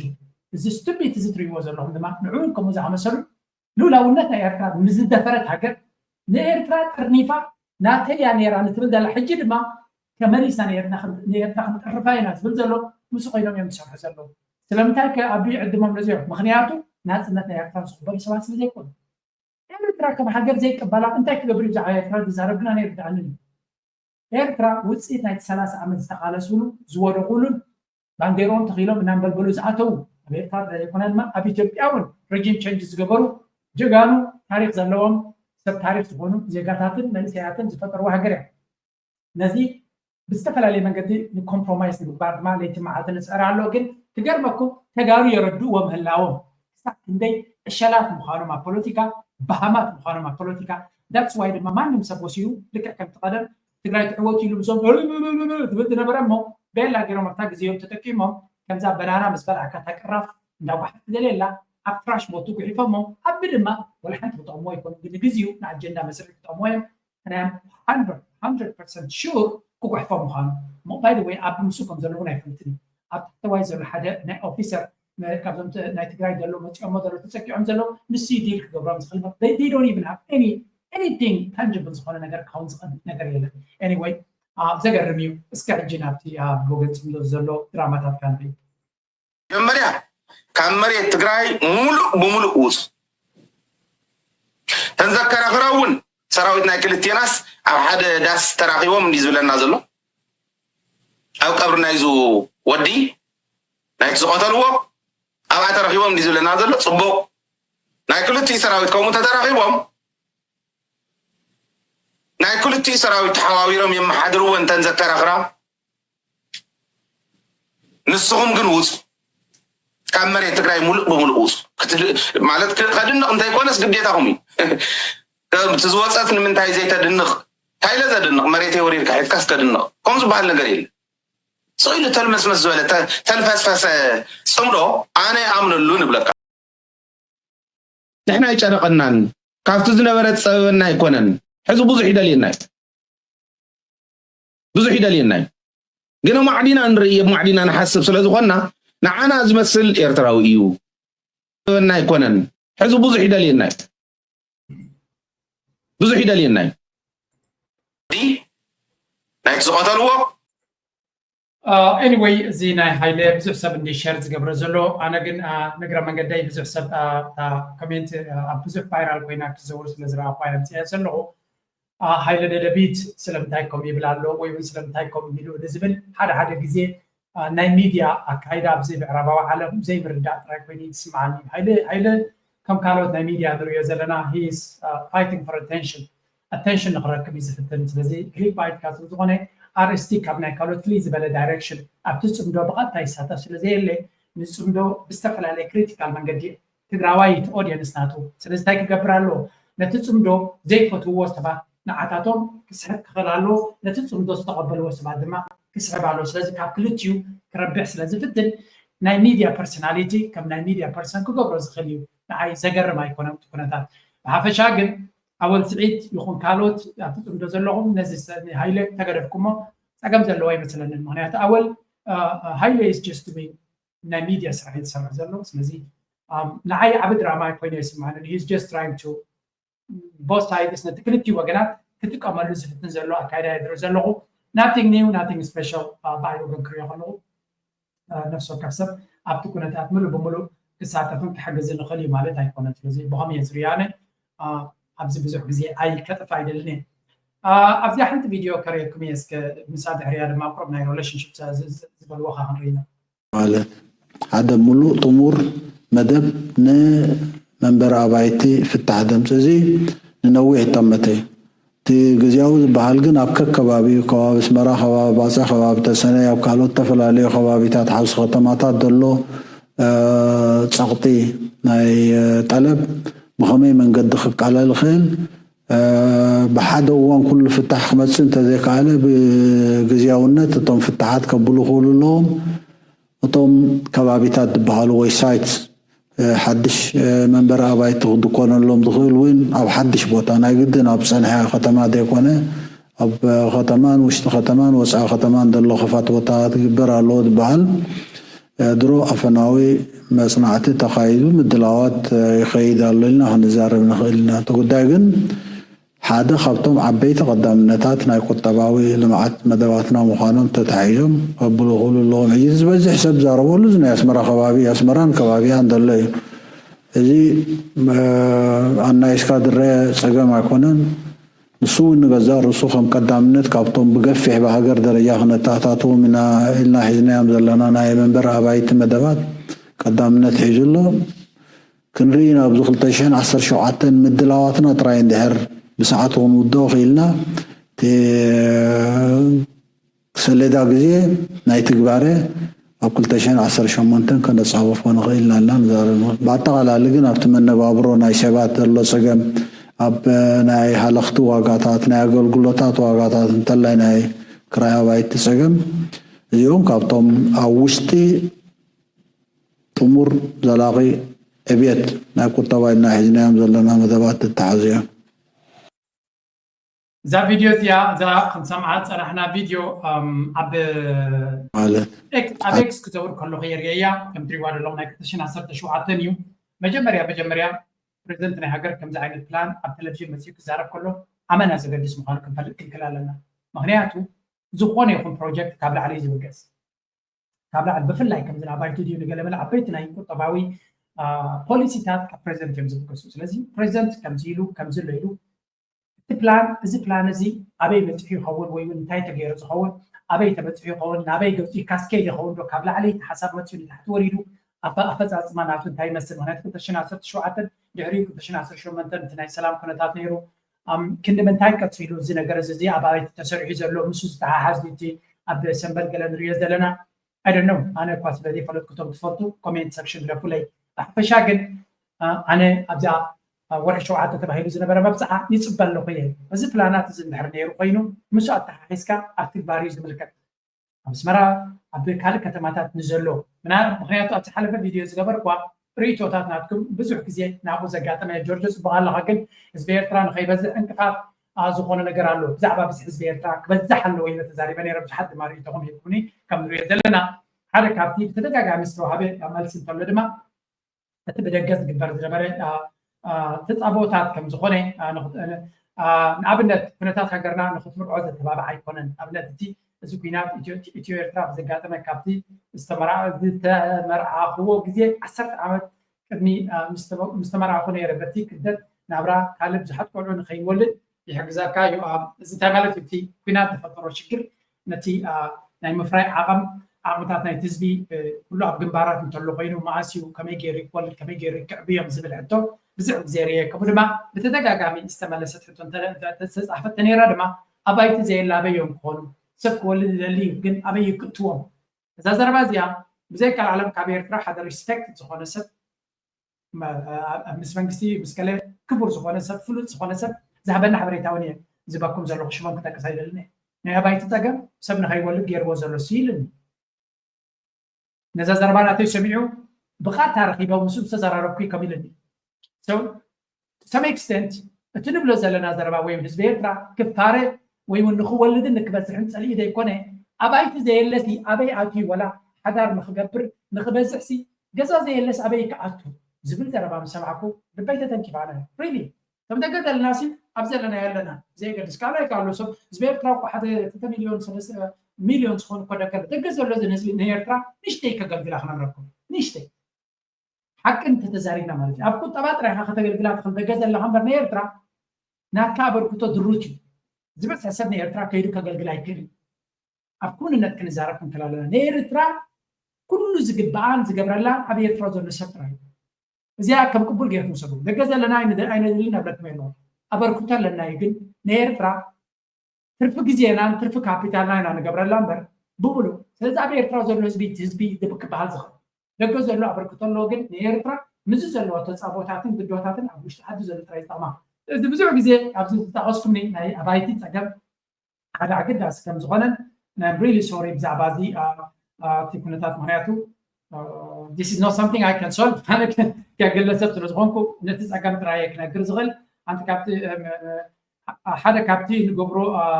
ምርብራብ እዩ ህዝቢ ኤርትራ ከይበፅሕ ምንቲ ፍራይ መንሰይ ጓሕጉሕካ ናብ መላእ ዓለም ፋሕ ምባል ተሰሪሑሉ እዩ በዚ ከዓ ኣብ ሙሉእ ዓለም ተወሊዶም ዘለዉ ቆልዑ እንተትቆፅሮም ቁፅሪ እቲ ህዝቢ ኤርትራ ይብርኽ እዩ ግን ኣብ ደገ ዘሎ ቆልዑ እኮ ጋራንቲ ኮኑ ናብቲ ዓዲ ክምለሱ ዝምለሱ ለውዮም ከብርክቱ ዝኽእሉ ለውዮም ባይታ እንተፈጢርካሎም ግን ቀሊል ኣይኮነን ዝብል ስነ መገድ ድማ ብኩሉ ይመፃሎ ትምህርትኻ ጆርጆ ኣብ ናይ ሮምዕ ትምህርትኻ